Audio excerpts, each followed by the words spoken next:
Okay, ಎಲ್ಲರಿಗೂ ನಮ್ಮ ಜನನಿ study booster Telegram group ಹಾಗೂ ಯೂಟ್ಯೂಬ್ ಗ್ರೂಪ್ಗೆ ಎಲ್ಲರಿಗೂ ಸ್ವಾಗತ. ಈ ಒಂದು ಸೆಕ್ಷನ್ನಲ್ಲಿ ನಾವು ಏನಪ್ಪ ಅಂತಂದ್ರೆ ಮುಖ್ಯವಾಗಿ ಏನು ಜೂನ್ನಲ್ಲಿ ನಡೆಯುವಂಥ ಒಂದು ಅಗ್ನಿವೀರ ಎಕ್ಸಾಮ್ಗೆ ಓಲ್ಡ್ ಕ್ವಶನ್ ಪೇಪರ್ ಏನಪ್ಪ ಅಂತಂದ್ರೆ ನೋಡ್ಕೊಳ್ಳುವಂಥ ಒಂದು ಸಮಯ. ಓಕೆ, ಓಲ್ಡ್ ಕ್ವಶನ್ ಪೇಪರ್ ಮುಖ್ಯವಾಗಿ ಏನಪ್ಪ ಅಂತಂದ್ರೆ ಈ ಒಂದು ಅಗ್ನಿವೀರ ಸೆಕ್ಷನ್ನಲ್ಲಿ ನಾವು ಹಳೆಯ ಒಂದು ಪ್ರಶ್ನೆ ಪತ್ರಿಕೆಗಳನ್ನು ವಿಶ್ಲೇಷಣೆ ಮಾಡುವಂಥ ಒಂದು ಕ್ಲಾಸು ಇದಾಗಿರುತ್ತೆ. ಮತ್ತು ಇನ್ನೊಂದು ಏನಂತಂದ್ರೆ ಆ ಒಂದು ಪ್ರಶ್ನೆನ ಯಾವ ಒಂದು 360 ಡಿಗ್ರಿ ಏನು ಆ್ಯಂಗಲ್ನಲ್ಲಿ ನಾವು ಅನಾಲಿಸಿಸ್ ಮಾಡ್ತೀವಿ ಅಂತಾರಲ್ಲ, ಸೊ ಆ ರೀತಿ ಅದರದ ಒಂದು ಆಳ ಅಗಲವನ್ನು ಯಾಕೆ ತೆಗೆದ, ಯಾಕೆ ಇಂಪಾರ್ಟೆಂಟ್ ಆಯಿತು, ಅದೇ ಕ್ವಶನ್ ಯಾಕೆ ಇಂಪಾರ್ಟೆಂಟ್ ಆಯ್ತು ಅಂತ ಸೊ ಮುಖ್ಯವಾಗಿ ನಾವು ಇಲ್ಲಿ ನೋಡ್ಕೊಳ್ಳುವಂಥದ್ದು. ಈ ಒಂದು ಸೆಕ್ಷನಲ್ಲಿ ಏನಪ್ಪ ಅಂದ್ರೆ ಸ್ಟ್ಯಾಟಿಕ್ ಜಿ ಕೆ ನೋಡ್ಕೊಳ್ಳೋಣ. ಓಕೆನಾ, ಆ್ಯಕ್ಚುಲಿ ಅಂತಂದರೆ ಸೈನ್ಸ್ ಮತ್ತು ಸ್ಟ್ಯಾಟಿಕ್ ಜಿ ಕೆ ಎರಡೂ ಕೂಡ ವಿಡಿಯೋ ಮಾಡಬೇಕಾಗಿತ್ತು. ಬಟ್ ಫಸ್ಟ್ ಏನಪ್ಪ ಅಂತಂದ್ರೆ static G K awareness first class ಆಗಿರ್ತೈತಿ. ನೆಕ್ಸ್ಟ್ ಮುಂಬರುವ ಕ್ಲಾಸ್ನಲ್ಲಿ ಏನಪ್ಪ ಅಂತಂದ್ರೆ ಸಾಮಾನ್ಯವಾಗಿ ನಾವು ಜಿ ಕೆ ಮತ್ತು ಸೈನ್ಸ್ ಎರಡೂ ಕೂಡ ಒಂದೇ ಒಂದು ಇದರಲ್ಲಿ ಮಾಡುವಂಥ ಒಂದು ಪ್ರಯತ್ನ ಮಾಡ್ತೀವಿ. ಓಕೆನಾ, so thank you so much. ಮತ್ತು ಇನ್ನೇನಪ್ಪ ಅಂತಂದರೆ ಅಗ್ನಿವೀರ ಯಾರ್ಯಾರು ನೋಡ್ತಿರ್ತಿರಲ್ಲ, ಸೊ ಅವರೆಲ್ಲ ಚಾನಲನ್ನು ತಪ್ಪದೇ ಸಬ್ಸ್ಕ್ರೈಬ್ ಮಾಡ್ಕೊಳ್ರಿ. ಇಲ್ಲಿ ನಮ್ಮ ಒಂದು ಇದರಲ್ಲಿ ಚಾನಲ್ ಏನಪ್ಪ ಅಂದ್ರೆ ಜಿ ಕೆ ಮತ್ತು ಸೈನ್ಸ್ ರಿಲೇಟೆಡ್ ಏನಪ್ಪ ಅಂತಂದ್ರೆ ನಿಮ್ಮ ಪ್ರೀವಿಯಸ್ ಕ್ವಶನ್ ಆಗಿರ್ಬೋದು ಅಥವಾ ಮಾಡಲ್ ಕ್ವಶನ್ ಆಗಿರ್ಬೋದು, ಇವುಗಳೆಲ್ಲ ಒಂದು ಡಿಸ್ಕಷನ್ ಏನಪ್ಪ ಅಂತಂದ್ರೆ ಇಲ್ಲಿ ನಡೀತಿರ್ತೈತೆ ನೋಡಿರಿ. ಓಕೆನಾ, ಸೊ ಲೇಟ್ ಮಾಡಿದೆ ಏನಪ್ಪ ಅಂತಂದ್ರೆ ಡಿಸ್ಕಷನಿಗೆ ಹೋಗೋಣ. ಸೊ ಇದು ಏನಪ್ಪ ಅಂದ್ರೆ ಪ್ಯೂರ್ಲಿ ನಮ್ಮ ಅಗ್ನಿವೀರ ಕ್ಲಾಸಸ್ ಆಗಿರ್ತೈತಿ. ಮತ್ತು ಏನಪ್ಪ ಅಂತಂದರೆ ಇವತ್ತಿನ ಒಂದು ಕ್ವಶನ್ ಪೇಪರ್ ಮುಖ್ಯವಾಗಿ ಏನಪ್ಪ ಅಂತಂದ್ರೆ ಏನು ಅಗ್ನಿವೀರ ಮೊಟ್ಟ ಮೊದಲು ಏನಪ್ಪ ಅಂತಂದ್ರೆ 2021ರಲ್ಲಿ ಇನ್ನು ಅಗ್ನಿವೀರ ಬರೋಕ್ಕಿಂತ ಮುಂಚೆ ಜಿ ಡಿ ಯಾವ ರೀತಿ ಇತ್ತು, ಆರ್ಮಿ ಜಿ ಡಿ ಅನ್ನೋದನ್ನು ಇಲ್ಲಿ ನಾವು ಅನಾಲಿಸಿಸ್ ಮಾಡೋಣ. ಸೇಮ್ ಆಲ್ಮೋಸ್ಟ್ ಆಲ್ ಸಿಮ್ಲರ್ ಇದೆ, ಬಟ್ ಸ್ವಲ್ಪ ವ್ಯತ್ಯಾಸ ಇದೆ. ಓಕೆನಾ, ಅಂದರೆ ಎಕ್ಸಾಮ್ ಪ್ಯಾಟ್ರನ್ನು ಸ್ವಲ್ಪ ಈಸಿ ಲೆವೆಲ್ಲು ಅಗ್ನಿವೀರದಲ್ಲಿ ಕೇಳಾಗ್ತಾ ಇದೆ. ಸೊ ನೀವೇನಪ್ಪ ಅಂದ್ರೆ ಟೋಟಲ್ ಏನಪ್ಪ ಅಂತಂದ್ರೆ ನೀವು ಅಗ್ನಿವೀರದಾಗ ಜಿ ಕೆ ಮತ್ತು ಇದನ್ನು ಯಾವುದು ಜಿ ಕೆ ಏನಪ್ಪ ಅಂತಂದ್ರೆ 15 ಕ್ವಶನ್ಗೆ 30 ಮಾರ್ಕ್ಸು, ಆಮೇಲೆ ಸೈನ್ಸ್ ಬಂದುಬಿಟ್ಟು 15 ಕ್ವಶನ್ಗೆ 30 ಮಾರ್ಕ್ಸು. ಟೋಟಲ್ ಏನಪ್ಪ ಅಂತಂದ್ರೆ ಇಲ್ಲಿ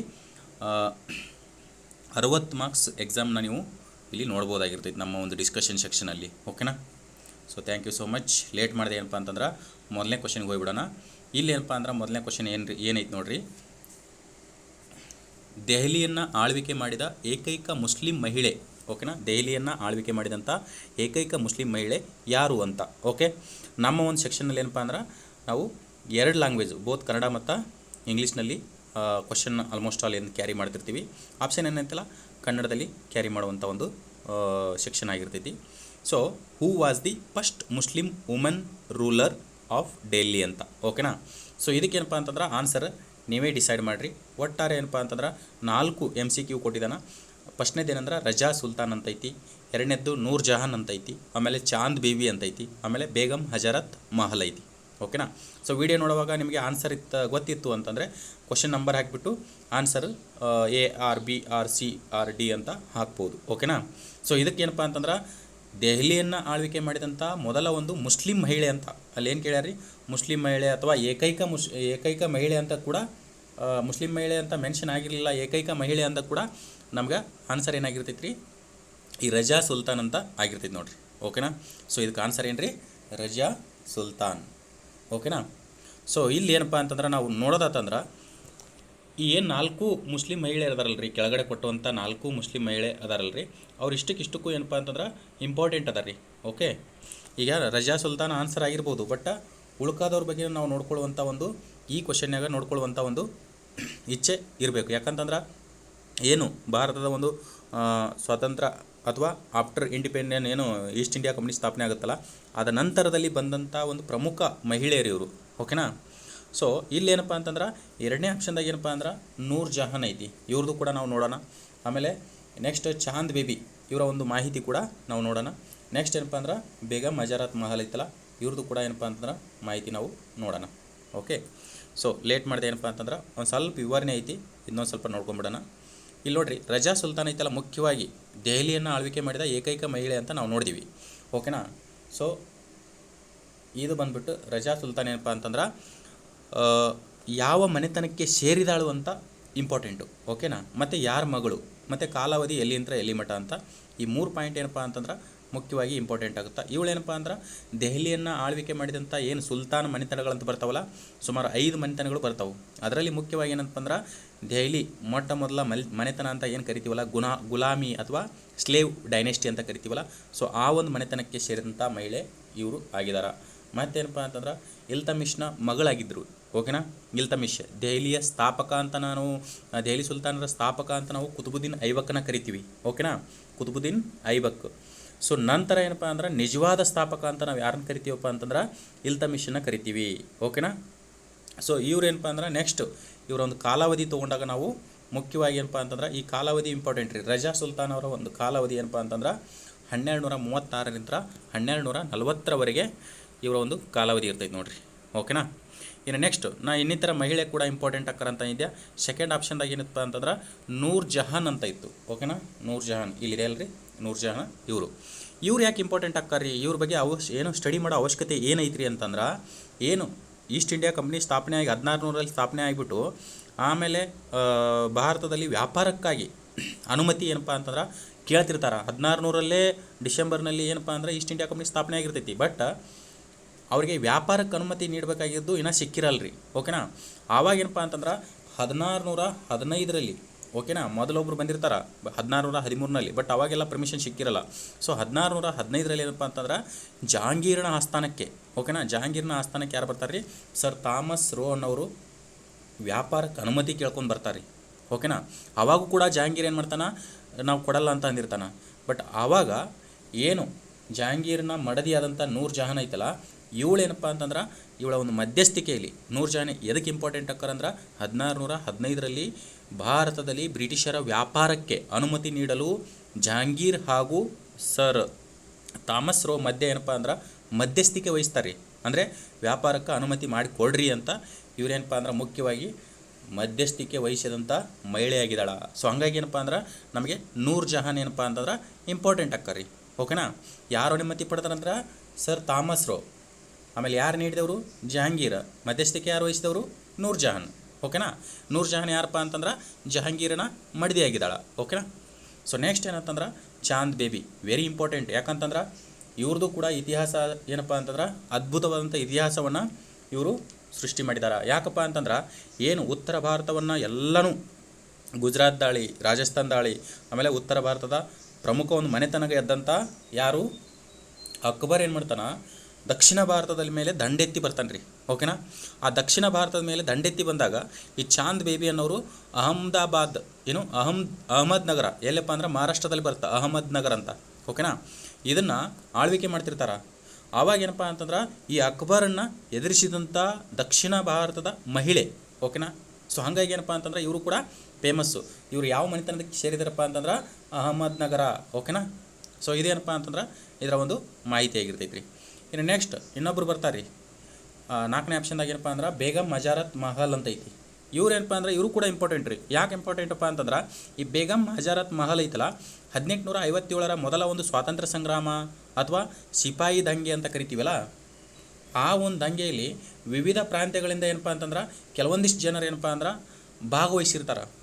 ಓಕೆನಾ, ಸೊ ಅಲ್ಲಿ ಏನಪ್ಪ ಅಂತಂದ್ರೆ ಮುಖ್ಯವಾಗಿ ಬೇಗಂ ಹಜರತ್ ಮಹಲ್ 1857ರ ಒಂದು ದಂಗೆಯಲ್ಲಿ ಎಲ್ಲಿಂದ ಭಾಗವಹಿಸಿರ್ತಾರೆ ಅಂತ ಕೇಳ್ತಾರು, ಲಕ್ನೋನಿಂದ ಭಾಗವಹಿಸಿರ್ತಾರೆ ನೋಡ್ರಿ.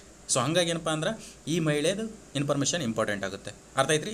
ಸೊ ಯಾಕಪ್ಪ ಅಂತಂದ್ರೆ 4ಕ್ಕೆ 4 ಆಪ್ಷನ್ ಯಾಕೆ ಎಕ್ಸ್ಪ್ಲೇನ್ ಮಾಡಿದೆ ಅಂತಂದ್ರೆ ಮುಖ್ಯವಾಗಿ ಇವರು ಒಂದು ಪ್ರಮುಖ ಮುಸ್ಲಿಂ ಮಹಿಳೆಯರಾಗಿದ್ದರು. ಸೊ ಹಂಗಾಗಿ ಏನಪ್ಪ ಅಂತಂದ್ರೆ ನಾವು 4ಕ್ಕೆ 4 ಆಪ್ಷನ್ ಇಲ್ಲಿ ಎಕ್ಸ್ಪ್ಲೇನ್ ಮಾಡುವ ಅವಶ್ಯಕತೆ ಇತ್ತು. ಸೊ ಹಂಗಾಗಿ ಇದೇನಪ್ಪ ಅಂದ್ರೆ ನಿಮ್ಮ ಅಗ್ನಿವೀರ 2020 ಅಂದರೆ ಬಿಫೋರ್ GD ಅಗ್ನಿವೀರ ಬರೋಕ್ಕಿಂತ ಮೊದಲು ಏನಪ್ಪ ಅಂದ್ರೆ ಈ ಕ್ವಶನ್ನು ಆಗಿತ್ತು.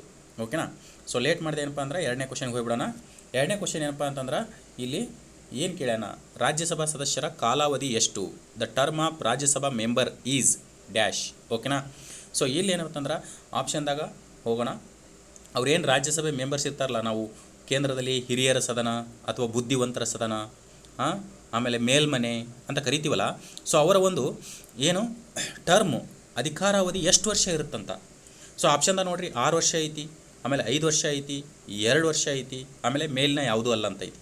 ಓಕೆನಾ, ಇಲ್ಲಿ ನಾವು ಬುದ್ಧಿವಂತರ ಸದನ ಅಥವಾ ಮೇಲ್ಮನೆ ಅಥವಾ ಹಿರಿಯರ ಸದನ ಅಂತ ಕರೆದಾಗ ಸೊ ಮುಖ್ಯವಾಗಿ ಏನಪ್ಪ ಅಂತಂದ್ರೆ ಇವರ ಒಂದು ಅಧಿಕಾರಾವಧಿ ಒಟ್ಟಾರೆ ಏನಪ್ಪ ಅಂದ್ರೆ 6 ವರ್ಷಗಳಾಗಿರ್ತೈತಿ.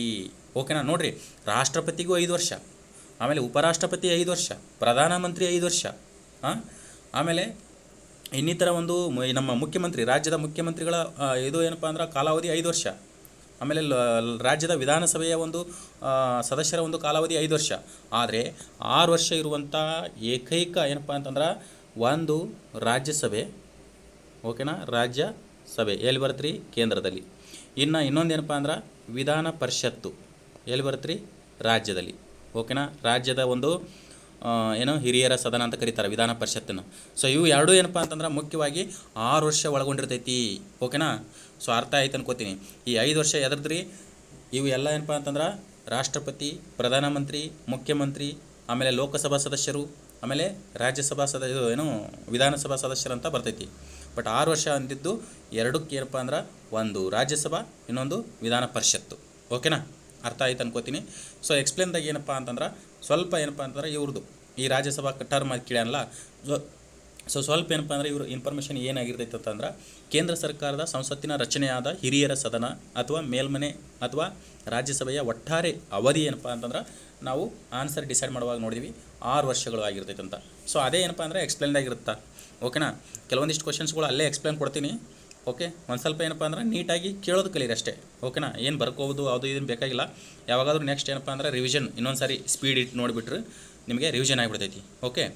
ಇನ್ನು ಎರಡನೇದು ಕಂಡೀಷನ್ ಏನು, ಇದಕ್ಕಿಂತ ಏನಾದರೂ ಟಫ್ ಬರಬೇಕಂತಂದ್ರೆ ಇವರ ಒಂದು ಕಾಲಾವಧಿ ಮೇಲೆ ಯಾವ ರೀತಿ ಬರ್ಬೋದ್ರಿ ಅಪ್ಪ ಅಂತಂದ್ರೆ ಇವ್ರು ಏನು ಮಾಡ್ತಂದ್ರೆ ರಾಜ್ಯಸಭೆಯ ಸದಸ್ಯರು ಪ್ರತಿ 2 ವರ್ಷಕ್ಕೊಮ್ಮೆ ಏನಪ್ಪ ಅಂದ್ರೆ ಸೀನಿಯರ್ ಇದ್ದವರು ರಿಟೈರ್ಡ್ ಆಗ್ತಿರ್ತಾರೆ ರೀ. ಓಕೆನಾ. ಸೀನಿಯರ್ ಅಂತಂದ್ರೆ ಅವರ ಒಂದು ಟರ್ಮು ಇನ್ನೇನು 6 ವರ್ಷ ಕಂಪ್ಲೀಟ್ ಆಗ್ತಿರ್ತೈತಲ್ಲ ಅವರು ರಿಟೈರ್ಡ್ ಆಗ್ತಿರ್ತಾರೆ ಅಥವಾ ನಿವೃತ್ತಿ ಹೊಂದಿರ್ತಾರೆ. ಆವಾಗ ಪ್ರತಿ 2 ವರ್ಷಕ್ಕೊಮ್ಮೆ ಏನಪ್ಪ ಅಂತಂದ್ರೆ 1/3 ಸದಸ್ಯರು, ವೆರಿ ಇಂಪಾರ್ಟೆಂಟಾ, 1/3 ಸದಸ್ಯರಪ್ಪ ಅಂದ್ರೆ ನಿವೃತ್ತಿ ಹೊಂದುವ ಒಂದು ವ್ಯವಸ್ಥೆ ಇದರಲ್ಲಿ ಐತಿ. ಓಕೆನಾ. ಅಲ್ಲೆಲ್ಲ ಈಗ ಯಾರು ರಾಷ್ಟ್ರಪತಿ, ಪ್ರಧಾನಮಂತ್ರಿ, ಲೋಕಸಭಾ ಸದಸ್ಯರು, ವಿಧಾನಸಭಾ ಸದಸ್ಯರು ಡೈರೆಕ್ಟಾಗಿ ಏನಪ್ಪ ಅಂತಂದ್ರೆ 5 ವರ್ಷ ಆಗ್ತಿದ್ದಂಗೆ ಎಂಡ್ ಆಗ್ತಾರೆ. ಬಟ್ ಇವ್ರದ್ದು ಹೆಂಗಪ್ಪ ಅಂತಂದ್ರೆ 6 ವರ್ಷ ಇರ್ತೈತೆ ಕರೆ. ಬಟ್ ಯಾವಾಗ 2 ವರ್ಷಕ್ಕೊಮ್ಮೆ ಯಾರ್ಯಾರು ಕಂಪ್ಲೀಟ್ ಆಗ್ತೈತಲ್ಲ 1/3 ಸದಸ್ಯರು ಏನಪ್ಪ ಅಂದ್ರೆ ನಿವೃತ್ತಿ ಹೊಂದೋತ ಹೋಗ್ತಿರ್ತಾರೆ. ಮತ್ತು ಅವ್ರ ಪ್ಲೇಸಿಗೆ ಮತ್ತೆ ವಾಪಸ್ ಎಲೆಕ್ಷನ್ ಮಾಡಿ ಆಯ್ಕೆ ಮಾಡ್ತಿರ್ತಾರೆ ರೀ. ಓಕೆನಾ. ಈ 2 ರಾಜ್ಯಸಭೆ ಮತ್ತು ವಿಧಾನ ಪರಿಷತ್ತಿನ ಎಲೆಕ್ಷನು, ಆಮೇಲೆ ಲೋಕಸಭಾ ಮತ್ತು ವಿಧಾನಸಭೆಯ ಎಲೆಕ್ಷನ್ನು ನಮ್ಮ ಕೇಂದ್ರ ಚುನಾವಣಾ ಆಯೋಗ ನಡೆಸ್ತೈತೆ ರೀ. ರಾಜ್ಯ ಚುನಾವಣಾ ಆಯೋಗ ಕೇವಲ ಪಂಚಾಯಿತಿಗಳಿಗೆ ಮಾತ್ರ ಎಲೆಕ್ಷನ್ ನಡೀತೈತಿ. ಅದೊಂದು ಪಾಯಿಂಟ್ ನೀವು ನೆನ್ಪಿಟ್ಕೋಬೇಕು. ಓಕೆನಾ. ಸೊ ಇದ್ರದ್ದು ಬಗ್ಗೆ ಕ್ಲಾರಿಟಿ ಬಂತು ಅನ್ಕೋತೀನಿ. ಇನ್ನು ನೆಕ್ಸ್ಟ್ ಏನಪ್ಪ ಅಂತಂದ್ರೆ ಭಾರತದ ಅತಿದೊಡ್ಡ ನೀರಾವರಿ ಕಾಲುವೆ. ಓಕೆನಾ. ಕ್ವಶನ್ ನೋಡಿರಿ, ಭಾರತದ ಅತಿದೊಡ್ಡ ನೀರಾವರಿ ಕೆನಲ್ ಅಥವಾ ಕಾಲುವೆ ಯಾವುದು ಅಂತ ಕೇಳೋಣ. ಓಕೆನಾ. Very important. ಯಾಕಪ್ಪ ಅಂತಂದರೆ ಇದು ಅತ್ಯಂತ ಉದ್ದವಾದ ಕೆನಲ್ ಆಗೈತಿ. ಸೊ ಹಂಗಾಗಿ ಈ ಒಂದು ಕ್ವಶನ್ ಏನಪ್ಪ ಅಂತಂದ್ರೆ ಇಲ್ಲಿ ಚೂಸ್ ಮಾಡಿದ್ದಾರೆ. ಓಕೆ. ಭಾರತದಲ್ಲಿ ನೀರಾವರಿಗೆ ಸಂಬಂಧಪಟ್ಟಂಗೆ. ಓಕೆನಾ. ಮತ್ತು ಇದ್ರದ್ದು ಅದರದ್ದೇ ಆದಂಥ ಇಂಪಾರ್ಟೆನ್ಸ್ ಕೂಡ ಹೊಂದಿದೆ. ಓಕೆನಾ. ಸೊ ಆಪ್ಷನ್ದಾಗ ನೋಡಿರಿ, ಇಂದಿರಾ ಗಾಂಧಿ ಕಾಲುವೆ ಅಂತೈತಿ, ಯಮುನಾ ಕಾಲುವೆ ಅಂತೈತಿ, ಕೃಷ್ಣಾ ಮೇಲ್ದಂಡೆ ಕಾಲುವೆ ಅಂತೈತಿ, ಆಮೇಲೆ ಗೋದಾವರಿ ಕಾಲುವೆ ಅಂತೈತಿ. ಓಕೆನಾ. ಇದಕ್ಕೆ ನಿಮಗೆ ಆನ್ಸರ್ ಆಲ್ರೆಡಿ ನಾವು LSS ಮಾಡುವಾಗ ಹೇಳಿದ್ದೀನಿ. ಸೊ ಇದೇನಪ್ಪ ಅಂತಂದ್ರೆ ಇಂದಿರಾ ಗಾಂಧಿ ಕಾಲುವೆ ಆಗುತ್ತೆ ರೀ. ಓಕೆನಾ. ಈ ಇಂದಿರಾ ಕಾಲುವೆ ಇತ್ತೀಚೆಗೆ ಇಟ್ಟಂಥ ಹೆಸರು ರೀ. ಬಟ್ ಮೊದಲು ಏನಪ್ಪ ಅಂತಂದ್ರೆ ಇದಕ್ಕೆ ಹೆಸರು ರಾಜಸ್ಥಾನ್ ಕಾಲುವೆ ಅಂತ ಇತ್ತು. ಓಕೆನಾ. ಇದಕ್ಕೆ ಸರಿಯಾದ ಉತ್ತರ ಏನಪ್ಪ ಅಂತಂದ್ರೆ ಭಾರತದ ಅತಿ ದೊಡ್ಡ ನೀರಾವರಿ ಕೆನಲ್ ಅಂತಂದ್ರೆ ಯಾವುದಪ್ಪ ಅಂತಂದ್ರೆ ಇಂದಿರಾ ಗಾಂಧಿ ಕಾಲುವೆ ಆಗಿರ್ತೈತಿ. ಓಕೆನಾ. ಸೊ ಈ ಕಾಲುವೆ ಬಗ್ಗೆ ವಿವರಣೆ ಏನಿರ್ತೈತಿ ರೀ, ಏನು ಇಂಪಾರ್ಟೆಂಟ್ ರೀ ಅಂತಂದ್ರೆ ಇದು ಮುಖ್ಯವಾಗಿ ಏನಪ್ಪ ಅಂತಂದ್ರೆ ಅತಿ ಉದ್ದವಾದ ಅಂತಂದ್ರಲ್ಲ, ಎಷ್ಟು ಉದ್ದ ಐತಿ ಹಂಗಾರ ಏನಪ್ಪ ಅಂದ್ರೆ 650 ಕಿಲೋಮೀಟ್ರ್ ಉದ್ದ ಐತ್ರಿ. ಓಕೆನಾ. ಆಮೇಲೆ ಈ ಕಾಲುವೆ ಹಿಮಾಚಲ ಪ್ರದೇಶ ಮತ್ತು ಪಂಜಾಬ್ ಗಡಿಯಲ್ಲಿ, ಓಕೆನಾ, ಪಂಜಾಬಿನ ಒಂದು ಗಡಿಯಲ್ಲಿ ಯಾವುದಪ್ಪ ಅಂತಂದ್ರೆ ಹರಕೆ ಬ್ಯಾರೇಜ್ ಅಂತ ಬರುತ್ತೆ ರೀ. ಓಕೆನಾ. ಹರಕೆ ಬ್ಯಾರೇಜು ಆಮೇಲೆ ಸಟ್ಲೇಜ್ ನದಿಯೊಂದಿಗೆ ಇದು ಸೃಷ್ಟಿಯಾಗುವಂಥದ್ದು. ಓಕೆನಾ. ಈ ಕಾಲುವೆ ಐತಲ್ರಿ, ನಾವೇನು ಇಂದಿರಾ ಗಾಂಧಿ ಕಾಲುವೆ ಅಥವಾ ರಾಜಸ್ಥಾನ್ ಕಾಲುವೆ ಅಂತ ಕರೆದಿವಲ್ಲ, ಈ ಕಾಲುವೆ ಎಲ್ಲಿ ಸೃಷ್ಟಿಯಾಗುತ್ತಪ್ಪ ಅಂತಂದ್ರೆ ಸಟ್ಲೇಜ್ ನದಿಗೆ ಹರಕೆ ಬ್ಯಾರೇಜ್ ಎಂಬ ಪ್ರದೇಶದಲ್ಲಿ ಸೃಷ್ಟಿಯಾಗುತ್ತಾ. ಓಕೆನಾ. ಆಮೇಲೆ ಈ ಕಾಲುವೆ ಯಾಕೆ ಇಂಪಾರ್ಟೆಂಟ್ ರೀ, ಮತ್ತು ಅಷ್ಟೊಂದು ಉದ್ದ ಯಾಕೆ ಮಾಡಬೇಕಾಗಿತ್ತು ರೀ ಅಂತ ಕೇಳಕ್ಕೆ ಹೋದರೆ, ಈ ಕಾಲುವೆ ಏನಪ್ಪ ಅಂತಂದ್ರೆ ಏನು ನಾವು ತಾರಾ ಮರುಭೂಮಿ ನೋಡ್ತೀವಲ್ಲ ರಾಜಸ್ಥಾನದಲ್ಲಿ. ಓಕೆನಾ. 70% ಭಾರತದಲ್ಲಿ ವಿಸ್ತೀರ್ಣವಾದ ರಾಜ್ಯ ಅಂತ ನಾವು ರಾಜಸ್ಥಾನನ ಕರಿತೀವಿ. ಓಕೆನಾ. ಆ ವಿಸ್ತೀರ್ಣವಾದ ರಾಜ್ಯದಲ್ಲಿ ಸುಮಾರು 70% ಏನಪ್ಪ ಅಂತಂದ್ರೆ ತಾರಾ ಮರುಭೂಮಿ ಹಬ್ಬೈತ್ರಿ. ಆ ತಾರಾ ಮರುಭೂಮಿ ಏನಪ್ಪ ಅಂತಂದ್ರೆ ಅಲ್ಲಿರುವಂಥ ಏನು ರಾಜಸ್ಥಾನ ಕೃಷಿಕರಿಗೆ ಬರಡು ಭೂಮಿಯಾಗಿತ್ತು. ಆಮೇಲೆ ಏನಪ್ಪ ಅಂತಂದ್ರೆ ಈ ಒಂದು ಕಾಲುವೆ ಎಲ್ಲಿ ಸಟ್ಲೇಜ್ ಹಿಮಾಚಲ ಪ್ರದೇಶ ಮತ್ತು ಪಂಜಾಬಿನ ಗಡಿಯಲ್ಲಿರುವಂಥ ಸಟ್ಲೇಜ್ ನದಿಯ ಹರಕೆ ಬ್ಯಾರೇಜ್ನಿಂದ ಸುಮಾರು 650 ಕಿಲೋಮೀಟ್ರ್ ಏನಪ್ಪ ಅಂದ್ರೆ ತೊಗೊಂಬಂದ್ಬಿಟ್ಟು ಸೊ ರಾಜಸ್ಥಾನದ ತಾರಾ ಮರುಭೂಮಿಗೆ ನೀರಾವರಿ ವ್ಯವಸ್ಥೆಯನ್ನು ಒದಗಿಸಿದಂಥ ಕೆನಲ್ ಆಗೈತಿ. ಸೊ ಹಂಗಾಗಿ ಏನಪ್ಪ ಅಂತಂದ್ರೆ ಮುಖ್ಯವಾಗಿ ಇಂಪಾರ್ಟೆಂಟ್ ಆಗುತ್ತಾ, ಅರ್ಥ ಐತ್ರಿ? ಸೊ ಮುಖ್ಯವಾಗಿ ಏನಕ್ಕೆ ಇಂಪಾರ್ಟೆಂಟ್ ಅಂದ್ರೆ ರಾಜಸ್ಥಾನದ ಒಂದು ತಾರಾ ಮರುಭೂಮಿ ಏನು ನದಿ ವ್ಯವಸ್ಥೆ ಇದು ಏನು ಕೃಷಿಗೆ ಇದು ತುಂಬ ಮುಖ್ಯ ಕಾಲುವೆ ಆಗೈತಿ. ಓಕೆ, ಇನ್ನು ನೆಕ್ಸ್ಟ್ ಏನಪ್ಪ ಅಂದ್ರೆ ಈ ಕೆಳಗಿನ ಯಾವ ರಾಜಮನೆತನ ಬುದ್ಧನಿಗೆ ಆತ್ಮೀಯ ಸಂಬಂಧ ಹೊಂದಿದೆ? ಓಕೆನಾ, ಇದೈತಲ್ರಿ ಎಲ್ಲಿ ಬೇರೆ ಕಡೆ ಕೇಳಿಲ್ಲ, ಬಟ್ ನಿಮ್ಮ ಎಕ್ಸಾಮ್ನೇ ಕೇಳಿದಾನೆ ರೀ. ಓಕೆನಾ, ಯಾವುದು ಆರ್ಮಿ ಎಕ್ಸಾಮ್ದಾಗ ಕೇಳಿದಾನೆ, ಬೇರೆ ಕಡೆ ಇದು ಕ್ವಶನ್ ಇಲ್ಲರಿ. ಬಟ್ ಇದು ಏನಪ್ಪ ಅಂದ್ರೆ ಪರ್ಟಿಕ್ಯುಲರ್ಲಿ ಆರ್ಮಿ ಕೇಳಿದಾನ. ಸೊ ಇದರ ಆನ್ಸರ್ ಏನಪ್ಪ ಅಂತಂದ್ರೆ ಕೆಲವೊಂದಿಷ್ಟು ತುಂಬ ಕನ್ಫ್ಯೂಷನ್ ಏನಪ್ಪ ಅಂತಂದ್ರೆ ಮನೆತನಗಳು ಕೊಟ್ಟಾನ ಇಲ್ಲಿ. ಯಾಕಂತಂದ್ರೆ ಈಗ ಗಾಂಧಾರ ಮನೆತನ ಕೂಡ ಇಂಪಾರ್ಟೆಂಟ್ ಆಗುತ್ತಾ ಬುದ್ಧನಿಗೆ ಸಂಬಂಧಪಟ್ಟಂಗೆ, ಕೋಸಲ ಮನೆತನ ಕೂಡ ಇಂಪಾರ್ಟೆಂಟ್ ಆಗುತ್ತಾ, ಅವಂತಿ ಮನೆತನ, ಆಮೇಲೆ ಮಗಧ ಮನೆತನ, ಈ ನಾಲ್ಕು ಇಂಪಾರ್ಟೆಂಟ್ ಏನಪ್ಪ ಅಂತಂದ್ರೆ ಬುದ್ಧನಿಗೆ ಹತ್ತಿರವಾದಂಥ ಒಂದು ಮನೆತನಗಳು. ಬಟ್ ಇಲ್ಲೇನಂತಂದ್ರೆ ಅವ ಒಂದು ವರ್ಡ್ ಯೂಸ್ ಮಾಡ್ಯಾನ್ರಿ, ಏನಂತ ಇಲ್ಲಿ ನೋಡ್ರಿ, ಈ ಆತ್ಮೀಯ ಅಂತ ಐತಲ್ರಿ, ಆತ್ಮೀಯ ಸಂಬಂಧ ಅಂತ ಐತಲ್ಲ, ಇದು ವರ್ಡ್ ಇಂಪಾರ್ಟೆಂಟ್ ಆಗುತ್ತೆ ರೀ. ಯಾಕೆ ಇಂಪಾರ್ಟೆಂಟಪ್ಪ ಅಂತಂದ್ರೆ ಆತ್ಮೀಯ ಅಂತಂದ್ರೆ ತುಂಬ ಕ್ಲೋಸ್ ಫ್ರೆಂಡ್ಸ್ ಅಂತೀವಲ್ಲ ನಾವು ಇವಾಗಿನ ಜನ್ರೇಷನಲ್ಲಿ, ತುಂಬ ಕ್ಲೋಸ್ ಫ್ರೆಂಡ್ಸ್ ಅಂತೀವಲ್ಲ. ಸೊ ಹಂಗೆ ಇಲ್ಲಿ ನೋಡ್ರಿ, ಬುದ್ಧನ ಒಂದು ಮೂರ್ತಿ ಅಂದ್ರೆ ಮಾನವ ರೂಪಿ ಮೂರ್ತಿ ಅಂತ ಬಂದಾಗ ಮೊಟ್ಟ ಮೊದಲು ರಚನೆ ಆಗಿದ್ದು ಯಾವುದಪ್ಪ ಅಂದ್ರೆ ಗಾಂಧಾರದಲ್ಲಿ ರಚನೆ ಆಗುತ್ತೆ. ಯಾರು ರಚನೆ ಮಾಡ್ತಾರಪ್ಪ ಅಂತಂದ್ರೆ ಯಾರು? ಕನಿಷ್ಕ. ಓಕೆನಾ, ಕುಶಾನರ ಕನಿಷ್ಕ ರಚನೆ ಮಾಡ್ತಾನೆ. ನಾವೇನೀಗ ಅರಳಿ ಮರದ ತಳಗ ಬುದ್ಧ ಧ್ಯಾನ ಮಾಡೋದೇನು ನೋಡ್ತೀವಲ್ಲ ಸ್ಟ್ಯಾಚು, ಅದೈತಲ್ಲ ಈ ಗಾಂಧಾರ ಕಲೆಯಲ್ಲಿ ಐತ್ರಿ. ಓಕೆನಾ, ಗಾಂಧಾರ ಕಲೆಯಲ್ಲಿ ಐತಿ. ಮೊಟ್ಟ ಮೊದಲು ಏನಪ್ಪ ಅಂತಂದ್ರೆ ಮಾನವ ರೂಪಿ ಏನು ಮೂರ್ತಿ ಆಗೈತಿ. ಓಕೆ, ಸೊ ಇನ್ನು ನೆಕ್ಸ್ಟ್ ಏನಂತಂದ್ರೆ ಈ ಮಗಧ ಮನೆತನ ಕೂಡ ಇಂಪಾರ್ಟೆಂಟ್ ಆಗುತ್ತೆ ರೀ. ಮಗಧ ಮನೆತನ ಏನಪ್ಪ ಅಂತಂದ್ರೆ ಸಾಮಾನ್ಯವಾಗಿ ಮಗಧ ಮನೆತನ ನಾವು ನೋಡಕ್ಕೆ ಹೋದಾಗ ಇದೇನಪ್ಪ ಅಂತಂದ್ರೆ ಈ ಅಜಾತ ಶತ್ರು ಮೊದಲನೇ ಒಂದು ಬೌದ್ಧ ಸಮ್ಮೇಳನ ಆಯೋಜನೆ ಮಾಡಿದವ. ಓಕೆನಾ, ವೈಶಾಲಿಯಲ್ಲಿ ರಾಜಗುರಿ ಏನು ವೈಶಾಲಿ ಗೊತ್ತಿಲ್ಲ, ಅದನ್ನು ನೋಡ್ರಿ. ಸೊ ಮೊದಲನೇ ಒಂದು ಬೌದ್ಧ ಸಮ್ಮೇಳನವನ್ನು ಆಯೋಜನೆ ಮಾಡ್ತಾನೆ. ಎಲ್ಲಿ ಅಂದ್ರೆ ರಾಜಗೃಹದಲ್ಲಿ, ಕರೆಕ್ಟು. ಓಕೆನಾ, ರಾಜಗೃಹದಲ್ಲಿ ಏನಪ್ಪ ಅಂತಂದ್ರೆ ಆಯೋಜನೆ ಮಾಡ್ತಾನೆ. ಸೊ ಅಂಥ ಒಂದು ಅಜಾತ ಶತ್ರು ಮತ್ತು ಬಿಂಬಿಸಾರ ಅಂತ ಬರ್ತಾನೆ. ಸೊ ಇವನ ಏನು ಬುದ್ಧ ಏನು ಅವಾಗ ಏನಪ್ಪ ಅಂತಂದ್ರೆ ತನ್ನ ಒಂದು ಬೋಧನೆಗಳನ್ನು ಏನು ಇದು ಮಾಡ್ತಿದ್ನಲ್ಲ, ಸೊ ಆ ಒಂದು ಕಾಲಾವಧಿಯಲ್ಲಿ ಮಗಧ ಸಾಮ್ರಾಜ್ಯವನ್ನು ಆಳಿದವರು ಅಜಾತ ಶತ್ರು ಮತ್ತು ಬಿಂಬಿಸಾರ. ಬಟ್ ಇವರು ಆತ್ಮೀಯವಾಗಿರಲಿಲ್ಲ, ಕಾಲಾವಧಿಯಲ್ಲಿ ಇದ್ದರು, ಬಟ್ ಆತ್ಮೀಯವಾಗಿ ಸಂಬಂಧ ಒಂದು ಕ್ಲೋಸ್ ಫ್ರೆಂಡ್ಸ್ ಆಗಿರಲಿಲ್ಲ. ಓಕೆನಾ, ಇಲ್ಲಿ ಕ್ಲೋಸ್ ಫ್ರೆಂಡ್ಸ್ ಯಾರಾಗಿದ್ರಪ್ಪ ಅಂತಂದ್ರೆ ಈ ಕೋಸಲ ಮನೆತನ ತುಂಬ ಆಗಿತ್ತು ಇವರಿಗೆ. ಯಾರಿಗೆ? ಬುದ್ಧನವ್ರಿಗೆ. ಯಾಕಪ್ಪ ಅಂತಂದ್ರೆ ಸುಮಾರು ಬುದ್ಧ ಅವರು ಸೊ ಟೋಟಲ್ 25 ವರ್ಷಗಳು ಏನಪ್ಪ ಅಂದರೆ ಈ ಕೋಸಲ ಮನೆತನದ ಒಂದು ಆಶ್ರಯದಾತನಾಗಿದ್ದು ಸುಮಾರು ಏನಪ್ಪ ಅಂತಂದ್ರೆ ಬೋಧನೆ ನೀಡಿತಿರ್ತಾನೆ. ಸೊ ಬೋಧನೆ ಯಾವ ಭಾಷೆಯಲ್ಲಿ ನೀಡ್ತಾನೆ ರೀ? ಸಾಮಾನ್ಯವಾಗಿ ಪಾಲಿ ಭಾಷೆಯಲ್ಲಿ ನೀಡ್ತಾನೆ ರೀ. ಓಕೆನಾ, ಬುದ್ಧನ ಒಂದು ಬೋಧನೆಯ ಒಂದು ಭಾಷೆ ಅಂತಂದ್ರೆ ನಾವು ಸಾಮಾನ್ಯವಾಗಿ ಏನಂತಂದ್ರೆ ಪಾಲಿ ಭಾಷೆಯನ್ನು ಕರಿತೀವಿ ರೀ. ಓಕೆನಾ, ಸೊ ಬುದ್ಧ ಏನಪ್ಪ ಅಂದ್ರೆ ಸುಮಾರು ಈ ಒಂದು ಮನೆತನದ ಆಶ್ರಯದಲ್ಲಿ, ಯಾವುದು ಕೋಸಲ ಮನೆತನದ ಆಶ್ರಯದಲ್ಲಿ ಸಾಮಾನ್ಯವಾಗಿ ಏನಪ್ಪ ಅಂದ್ರೆ ಪ್ರಸನ್ನಜೀತ. ಓಕೆನಾ, ಅದರಲ್ಲಿ ಮುಖ್ಯವಾಗಿ ಏನಪ್ಪ ಅಂದ್ರೆ ಪ್ರಸನ್ನಜೀತ ಆಶ್ರಯದಲ್ಲಿ, ಆಮೇಲೆ ಶ್ರಾವಸ್ತಿ ಎಂಬ ರಾಜಧಾನಿಯಲ್ಲಿ, ಇವರ ರಾಜಧಾನಿ ಕೋಸಲರ ರಾಜಧಾನಿ ಯಾವುದಂದ್ರೆ ಶ್ರಾವಸ್ತಿಯಲ್ಲಿ ಸುಮಾರು 25 ವರ್ಷ ಏನಪ್ಪ ಅಂದ್ರೆ ಸ್ಟೇ ಆಗಿಬಿಟ್ಟು ಬೋಧನೆ ಮಾಡ್ತಿರ್ತಾನೆ. ಸೊ ಹಂಗಾಗಿ ಏನಪ್ಪ ಅಂದ್ರೆ ಆತ್ಮೀಯ ಸಂಬಂಧ ಅಂತ ಬಂದರೆ ಇದು ಆಗುತ್ತೆ ನೋಡ್ರಿ. ಓಕೆನಾ, ಈಗ ಮೊದಲ ಮೂರ್ತಿ ಅಂತಂದ್ರೆ ನೀವು ಗಾಂಧಾರ ಕಲೆಯಲ್ಲಿ ಬುದ್ಧನ ಮೂರ್ತಿ ಅಂತ ಅರ್ಥ ಮಾಡ್ಕೊಂಡ್ರಿ. ಆಮೇಲೆ ಮಗಧ ವಂಶಸ್ಥರು ಯಾರಿದ್ರಪ್ಪ ಅಂದ್ರೆ ಅಜಾತ ಶತ್ರು ಮತ್ತು ಬಿಂಬಿಸಾರ ಇದನ್ನಂತ ಅರ್ಥ ಮಾಡ್ಕೊಂಡ್ರಿ.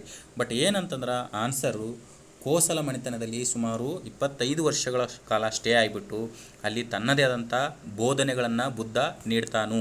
ಅದು ಮುಖ್ಯವಾಗಿ ಪಾಲಿ ಭಾಷೆಯಲ್ಲಿ ನೀಡ್ತಾನೆ. ಸೊ ಹಂಗಾಗಿ ಏನಪ್ಪ ಅಂದರೆ ಈ ಕ್ವಶನ್ಗೆ ಆನ್ಸರು ಕೋಸಲ. ಓಕೆನಾ, ಅರ್ಥ ಆಯ್ತು ಅನ್ಕೋತೀನಿ. ನೆಕ್ಸ್ಟು, ಈ ಕೆಳಗಿನ ಯಾವ ಬುಡಕಟ್ಟು ಜನಾಂಗ? ಓಕೆನಾ, ವೆರಿ ಇಂಪಾರ್ಟೆಂಟು. ಇಲ್ಲಿ ನೋಡ್ರಿ, ನಿಮಗೇನಪ್ಪ ಅಂತಂದ್ರೆ ಆರ್ಮಿ ಎಕ್ಸಾಮು ಮತ್ತು ಯಾವುದೇ ಬುಡಕಟ್ಟು ಕೇಳ್ಬೇಕಂತಂದ್ರೆ ಈ ಡೈರೆಕ್ಟಾಗಿ ಕೇಳ್ತಿರ್ತಾನೆ. ಬಟ್ ಇಲ್ಲಿ ಏನು ಮಾಡ್ಯಾನ, ಕೆಳಗಿನ ಯಾವ ಬುಡಕಟ್ಟು ಈ ಒಂದು ಯಾವುದು ದೌಲಾದರ್ ಶ್ರೇಣಿ, ಇದು ಇಂಪಾರ್ಟೆಂಟ್ ರೀ. ಯಾವುದು ರೀ? ದೌಲಾದರ್ ಶ್ರೇಣಿ ಅಲ್ಲಿ ಕಂಡು ಬರುತ್ತದೆ ಅಂತ ಕೊಟ್ಟಾನ. ಓಕೆನಾ, ಈಗ ಡೈರೆಕ್ಟಾಗಿ ನೀವು ಅವ್ರ ರಾಜ್ಯ ಕೇಳಿಬಿಟ್ರೆ ನೀವು ಡೈರೆಕ್ಟಾಗಿ ಆನ್ಸರ್ ಆಗ್ತಿದ್ರಿ ಇದಕ್ಕೆ. ಬಟ್ ಏನು ಮಾಡಿಬಿಟ್ಟಾನ, ದೌಲಾದರ್ ಶ್ರೇಣಿಗಳು ಅಥವಾ ಬೆಟ್ಟಗಳಲ್ಲಿ ಯಾವ ಬುಡಕಟ್ಟು ನೆಲೆಸಿದೆ ಅಂತ ಕೇಳಿದಾನ. ಓಕೆನಾ, ಸೊ ಆವಾಗ ನಮಗೆ ಏನು ಗೊತ್ತಾಗಬೇಕು, ಈ ದೌಲಾದರ್ ಶ್ರೇಣಿ ಎಲ್ಲಿ ಕಂಡು ಬರುತ್ತಾ ಅನ್ನೋದು ಮುಖ್ಯವಾಗಿ ನಮಗೆ ಗೊತ್ತಾಗಬೇಕಾಗಿರೋ ಪಾಯಿಂಟು. ಓಕೆನಾ, ಆವಾಗ ಮಾತ್ರ ಇದಕ್ಕೆ ಆನ್ಸರನ್ನು ಈಸಿಯಾಗಿ ಹಾಕ್ಬೋದು. ಓಕೆನಾ, ಈ ದೌಲಾದರ್ ಶ್ರೇಣಿ ಐತಲ್ರಿ, ಫಸ್ಟ್ ಏನಪ್ಪ ಅಂದ್ರೆ ಕ್ವಶನ್ ಬಗ್ಗೆ ಥಿಂಕ್ ಮಾಡ್ಬೇಕು ಯಾವಾಗಲೂ. ಓಕೆ, ಆಮೇಲೆ ಆಪ್ಷನು. ಕ್ವಶನ್ನು ತುಂಬ ಅರ್ಥ ಆಗ್ಲಿಕ್ಕಂದ್ರೆ ಆಪ್ಷನ್ ಜಾಸ್ತಿ ಥಿಂಕ್ ಮಾಡಬೇಕು. ಬಟ್ ಫಸ್ಟ್ ಇಲ್ಲಿ ಏನಂದ್ರೆ ದೌಲಾದರ್ ಶ್ರೇಣಿ ಗೊತ್ತಿದ್ರೆ ನಮಗೆ ಆನ್ಸರ್ ಗೊತ್ತಾಗುತ್ತೆ ಅಂದಮೇಲೆ ಸೊ ದೌಲಾದರ್ ಶ್ರೇಣಿ ಬಗ್ಗೆ ನಾವು ಥಿಂಕ್ ಮಾಡಬೇಕಾಗುತ್ತೆ. ಓಕೆನಾ. ಈ ದೌಲಾದರ್ ಶ್ರೇಣಿ ಐತಲ್ರಿ ಭಾರತದಲ್ಲಿ ಪ್ರಮುಖವಾಗಿ ಎಲ್ಲಿ ಕಂಡು ಬರ್ತಾವಪ್ಪ ಅಂತಂದ್ರೆ ಈ ಏನು ಹಿಮಾಚಲ ಪ್ರದೇಶ ಅಂತ ಬರುತ್ತಲ್ರಿ ರಾಜ್ಯ, ಸೊ ಅಲ್ಲಿ ಕಂಡು ಬರ್ತಾವೆ ರೀ. ಓಕೆನಾ. ದೌಲಾದರ್ ಶ್ರೇಣಿಗಳು ಎಲ್ಲಿ ಕಂಡು ಬರ್ತಾವಪ್ಪ ಅಂದ್ರೆ ಹಿಮಾಚಲ ಪ್ರದೇಶದಲ್ಲಿ ಕಂಡು ಬರ್ತಾವು. ಸೊ ಹಾಗಾದ್ರೆ ಈ ಹಿಮಾಚಲ ಪ್ರದೇಶದಲ್ಲಿ ಮುಖ್ಯವಾಗಿ ಕಂಡುಬರುವಂಥ ಬುಡಕಟ್ಟು ಯಾವುದಪ್ಪ ಅಂತಂದ್ರೆ ಯಾವುದಂತಂದ್ರೆ ಆಪ್ಷನ್ ನೋಡ್ರಿ ಇವಾಗ. ಓಕೆನಾ. ಅರ್ಥ ಆಯ್ತಾ. ಇವಾಗ ನಮಗೇನು ಬೇಕಾಗಿದ್ದ ಆನ್ಸರು ಹಿಮಾಚಲ ಪ್ರದೇಶದ ದೌಲಾದರ್ ಶ್ರೇಣಿಯಲ್ಲಿ ಕಂಡುಬರುವ ಬುಡಕಟ್ಟು ಯಾವುದಂತ. ಓಕೆನಾ. ಸೊ ನೆಕ್ಸ್ಟ್ ಆನ್ಸರ್ ನೋಡ್ರಿ, ಗಡ್ಡಿ ಅಥವಾ ಗಿಡ್ಡಿ ಬುಡಕಟ್ಟು ಜನಾಂಗ, ಆಮೇಲೆ ಲೆಪ್ಚಾ ಬುಡಕಟ್ಟು ಜನಾಂಗ, ಆಮೇಲೆ ಗೊಂಡರು, ಆಮೇಲೆ ಬಿಲ್ಲರು. ಓಕೆನಾ. ಇಲ್ಲಿ 4 ಆಪ್ಷನ್ ಕೊಟ್ಟಾನಲ್ರಿ, ಇವು ಇಷ್ಟು ಇಂಪಾರ್ಟೆಂಟ್ ರೀ. ಓಕೆನಾ. ಆದ್ರೆ ಆನ್ಸರ್ ಏನು ಬೇಕು ನಮಗೆ, ಹಿಮಾಚಲ ಪ್ರದೇಶದಲ್ಲಿ ಮುಖ್ಯವಾಗಿ ಕಂಡುಬರುವಂಥ ಏನಪ್ಪ ಅಂದ್ರೆ ಬುಡಕಟ್ಟು ಜನಾಂಗ ಯಾವುದಂತ ಬೇಕು. ಓಕೆನಾ.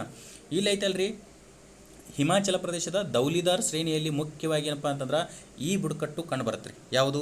ಗಡ್ಡಿ ಬುಡಕಟ್ಟು. ಓಕೆನಾ. ಇನ್ನು ಉಳ್ಕದ್ದು ಏನಪ್ಪ ಅಂತಂದ್ರೆ ಈ ಲೆಪ್ಚಾ ಬುಡಕಟ್ಟು ಜನಾಂಗ ವೆರಿ ಫೇಮಸ್, ಭಾರತದ ವಿಸ್ತೀರ್ಣವಾರು.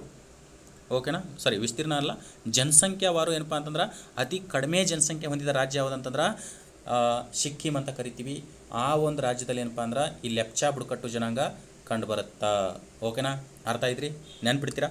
ಸಿಕ್ಕಿಂ ರಾಜ್ಯದ ಒಂದು ಬುಡಕಟ್ಟು ಜನಾಂಗ. ಓಕೆನಾ. ಸೊ ಜನಸಂಖ್ಯೆಯಲ್ಲಿ ಅತಿ ಕಡಿಮೆ ಅಂತ ಕರಿತೀವಿ ನಾವು. ಓಕೆನಾ. ಜನಸಂಖ್ಯೆಯಲ್ಲಿ ಅತಿ ಹೆಚ್ಚು ಅಂತಂದ್ರೆ ಉತ್ತರ ಪ್ರದೇಶ ಅಂತ ಕರಿತೀವಿ. ಓಕೆನಾ. ಇನ್ನು ವಿಸ್ತೀರ್ಣವಾರು ಅತಿ ದೊಡ್ಡ ರಾಜ್ಯ ಅಂತಂದ್ರೆ ಗುಜರಾತನ್ನು ಕರಿತೀವಿ. ಇನ್ನು ವಿಸ್ತೀರ್ಣವಾರು ಅತಿ ಚಿಕ್ಕ ರಾಜ್ಯ ಅಂದ್ರೆ ಗೋವಾವನ್ನು ಕರಿತೀವಿ. ಓಕೆನಾ. ಸೊ ಈಗ ಈ ಲೆಪ್ಚಾ ಬುಡಕಟ್ಟು ಜನಾಂಗ ಎಲ್ಲಿ ಕಂಡು ಬರುತ್ತಪ್ಪ ಅಂತಂದ್ರೆ ಸಿಕ್ಕಿಂನಲ್ಲಿ ಕಂಡು ಬರುತ್ತಾ. ಓಕೆನಾ. ಏನು ನೆಕ್ಸ್ಟು ಸಿ ಮತ್ತು ಡಿ ಆಪ್ಷನ್ದಾಗ ಏನಪ್ಪ ಅಂದ್ರೆ ಗೊಂಡರು ಮತ್ತು ಬಿಲ್ಲರು ಬುಡಕಟ್ಟು ಜನಾಂಗ ಕಂಡು ಬಂದವು. ಇಲ್ಲಿ ವೆರಿ ಇಂಪಾರ್ಟೆಂಟ್ ಏನಂತಂದ್ರೆ ನಾವು ಈ ಆರ್ಮಿ ನಿಮ್ಮ ಎಕ್ಸಾಮ್ ಬರೀತಿರಲ್ಲ 2011 ಒಂದು ಜನಗಣತಿ ಅನ್ವಯ ಏನೇನು ಅಪ್ಡೇಟ್ ಇರ್ತಾವಲ್ರಿ ಅವು ಇಷ್ಟು ಇಂಪಾರ್ಟೆಂಟ್ ಆಕ್ಕವ್ರಿ ನಿಮ್ಗೆ. ಓಕೆನಾ. ಇಲ್ಲಿ ಯಾಕೆ 2011 ಒಂದು ಜನಗಣತಿ ಅಡಿಯಲ್ಲಿ ಇಂಪಾರ್ಟೆಂಟ್ ಯಾಕಂತಂದ್ರೆ 2011ರಲ್ಲಿ ಭಾರತದಲ್ಲಿ ಅತ್ಯಧಿಕ ಜನಸಂಖ್ಯೆ ಹೊಂದಿದ ಬುಡಕಟ್ಟು ಜನಾಂಗ ಯಾವುದಂತ ಕೇಳ್ತಾನೆ ರೀ. ಏನ್ರಿ? ಅತ್ಯಧಿಕ ಬುಡಕಟ್ಟು ಜನಾಂಗ ಹೊಂದಿರೋದಂಥ 2011 ಒಂದು ಬುಡಕಟ್ಟು ಜನಾಂಗ ಯಾವುದಂತ ಕೇಳ್ತಾನೆ. ಅಲ್ಲಿ ಮುಖ್ಯವಾಗಿ ಏನಪ್ಪ ಅಂತಂದ್ರೆ ಅತ್ಯಧಿಕ ಜನಸಂಖ್ಯೆ ಹೊಂದಿದವ್ರು ಯಾರಪ್ಪ ಅಂತಂದ್ರೆ ಬಿಲ್ಲರು. ಓಕೆನಾ. ಸೊ ನೆನ್ಪಿಡ್ತೀರಾ? 2011 ಬಿಫೋರ್ ಏನಿತ್ತಪ್ಪ ಅಂತಂದ್ರೆ ಗೊಂಡರು ಕಂಡು ಬರ್ತಿದ್ರಿ ಭಾರತದಲ್ಲಿ ಅತ್ಯಧಿಕ ಜನಸಂಖ್ಯೆಯಲ್ಲಿ. ಯಾವಾಗ ಏನು 2011 ಒಂದು ಜನಗಣತಿ ಆಯ್ತಲ್ಲ. ಓಕೆನಾ. ಆವಾಗ ಏನಪ್ಪ ಅಂತಂದ್ರೆ ಅದು 15ನೇ ಜನಗಣತಿ ಅಂತ ಕರಿತೀವಿ ನಾವು. 2011ನೇ ಜನಗಣತಿಯನ್ನು ಬಿಫೋರ್ ಇಂಡಿಪೆಂಡೆನ್ಸ್ ಕನ್ಸಿಡರ್ ಮಾಡಿದರೆ 15ನೇದು, ಆಫ್ಟರ್ ಇಂಡಿಪೆಂಡೆನ್ಸ್ ಕನ್ಸಿಡರ್ ಮಾಡಿದ್ರೆ 7ನೇದು. ಓಕೆನಾ. ಸೊ ಒಟ್ಟಾರೆ ಅಂತ ಅಂದರೆ 15ನೇದು, ಸ್ವಾತಂತ್ರ್ಯ ನಂತರದ ಜನಗಣತಿ ಅಂತಂದರೆ 7ನೇದು. ಓಕೆನಾ. 15 ಮತ್ತು 7 ನೆನ್ಪಿಟ್ರಿ. ಓಕೆನಾ. ಒಟ್ಟಾರೆ ಅಂದ್ರೆ 15ನೇ ಒಂದು ಇದು, ಆಮೇಲೆ ಆಫ್ಟರ್ ಇಂಡಿಪೆಂಡೆನ್ಸ್ ಅಂದ್ರೆ 7ನೇದು. ಓಕೆನಾ.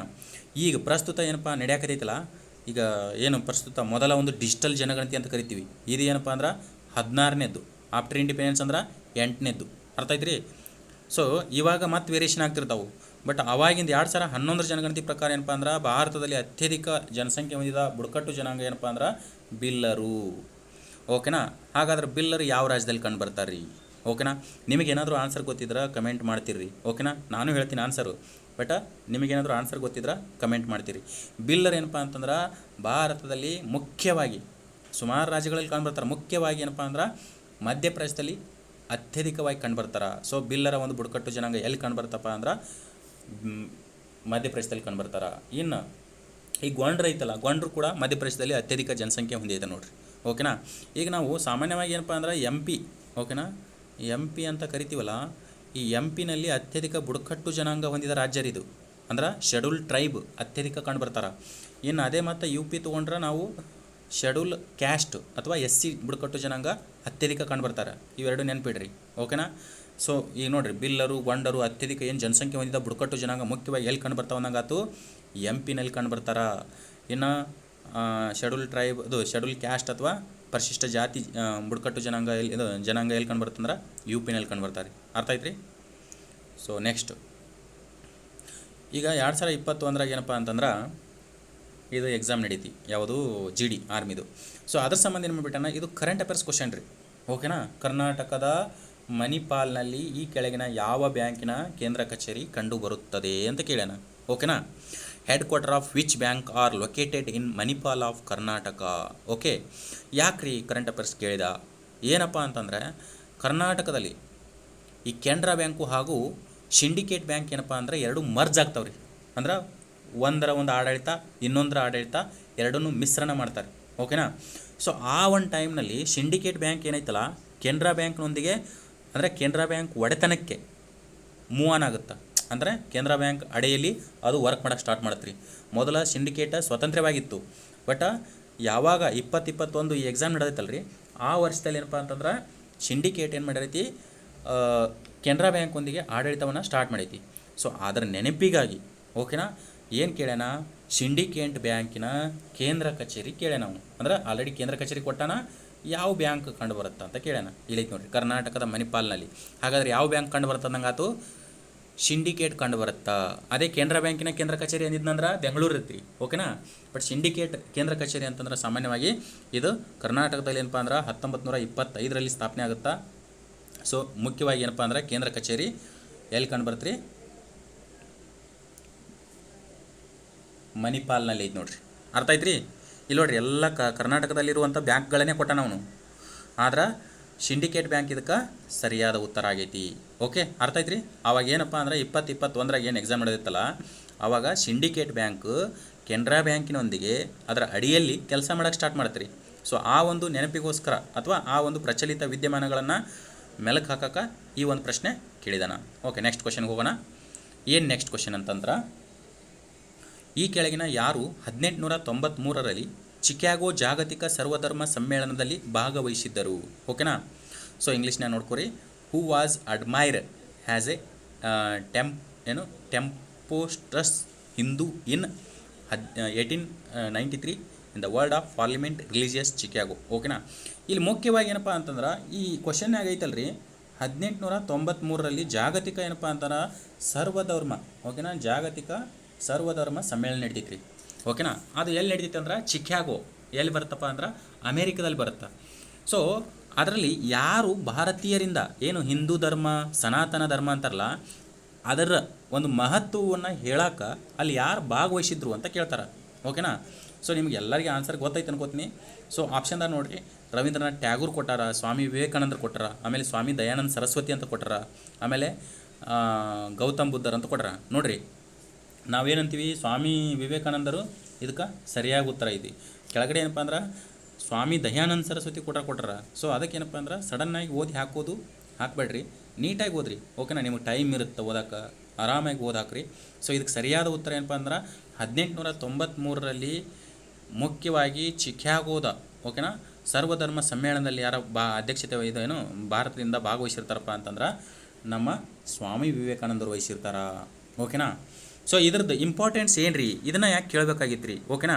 ಏನು 1893ರಲ್ಲಿ ಜಾಗತಿಕವಾಗಿ ಅಂದ್ರೆ ಆವಾಗ ಏನಪ್ಪ ಅಂತಂದ್ರೆ ಕೆಲವೊಂದಿಷ್ಟು ತಮ್ಮ ಧರ್ಮಗಳು ಅಂದರೆ ಈಗ ಕ್ರಿಶ್ಚಿಯಾನಿಟಿ, ಮುಸ್ಲಿಮ್, ಆಮೇಲೆ ಕೆಲವೊಂದಿಷ್ಟು ಧರ್ಮಗಳು ಏನಪ್ಪ ಅಂದ್ರೆ ಜಾಗತಿಕವಾಗಿ ನಮ್ಮ ಧರ್ಮ ಮೇಲು ಅಂತ ಏನಪ್ಪ ಅಂದ್ರೆ ಹೇಳ್ಕೊತಿರ್ತಾವೆ. ಆವಾಗ ಏನಂತಂದ್ರೆ ಜಾಗತಿಕವಾಗಿ ಸರ್ವಧರ್ಮ ಸಮ್ಮೇಳನವನ್ನು ಆಯೋಜನೆ ಮಾಡ್ತಾರೆ ಎಲ್ಲ ಒಂದು ವಿದ್ವಾಂಸರು ಅವರಿವರು ಕೂಡಿ.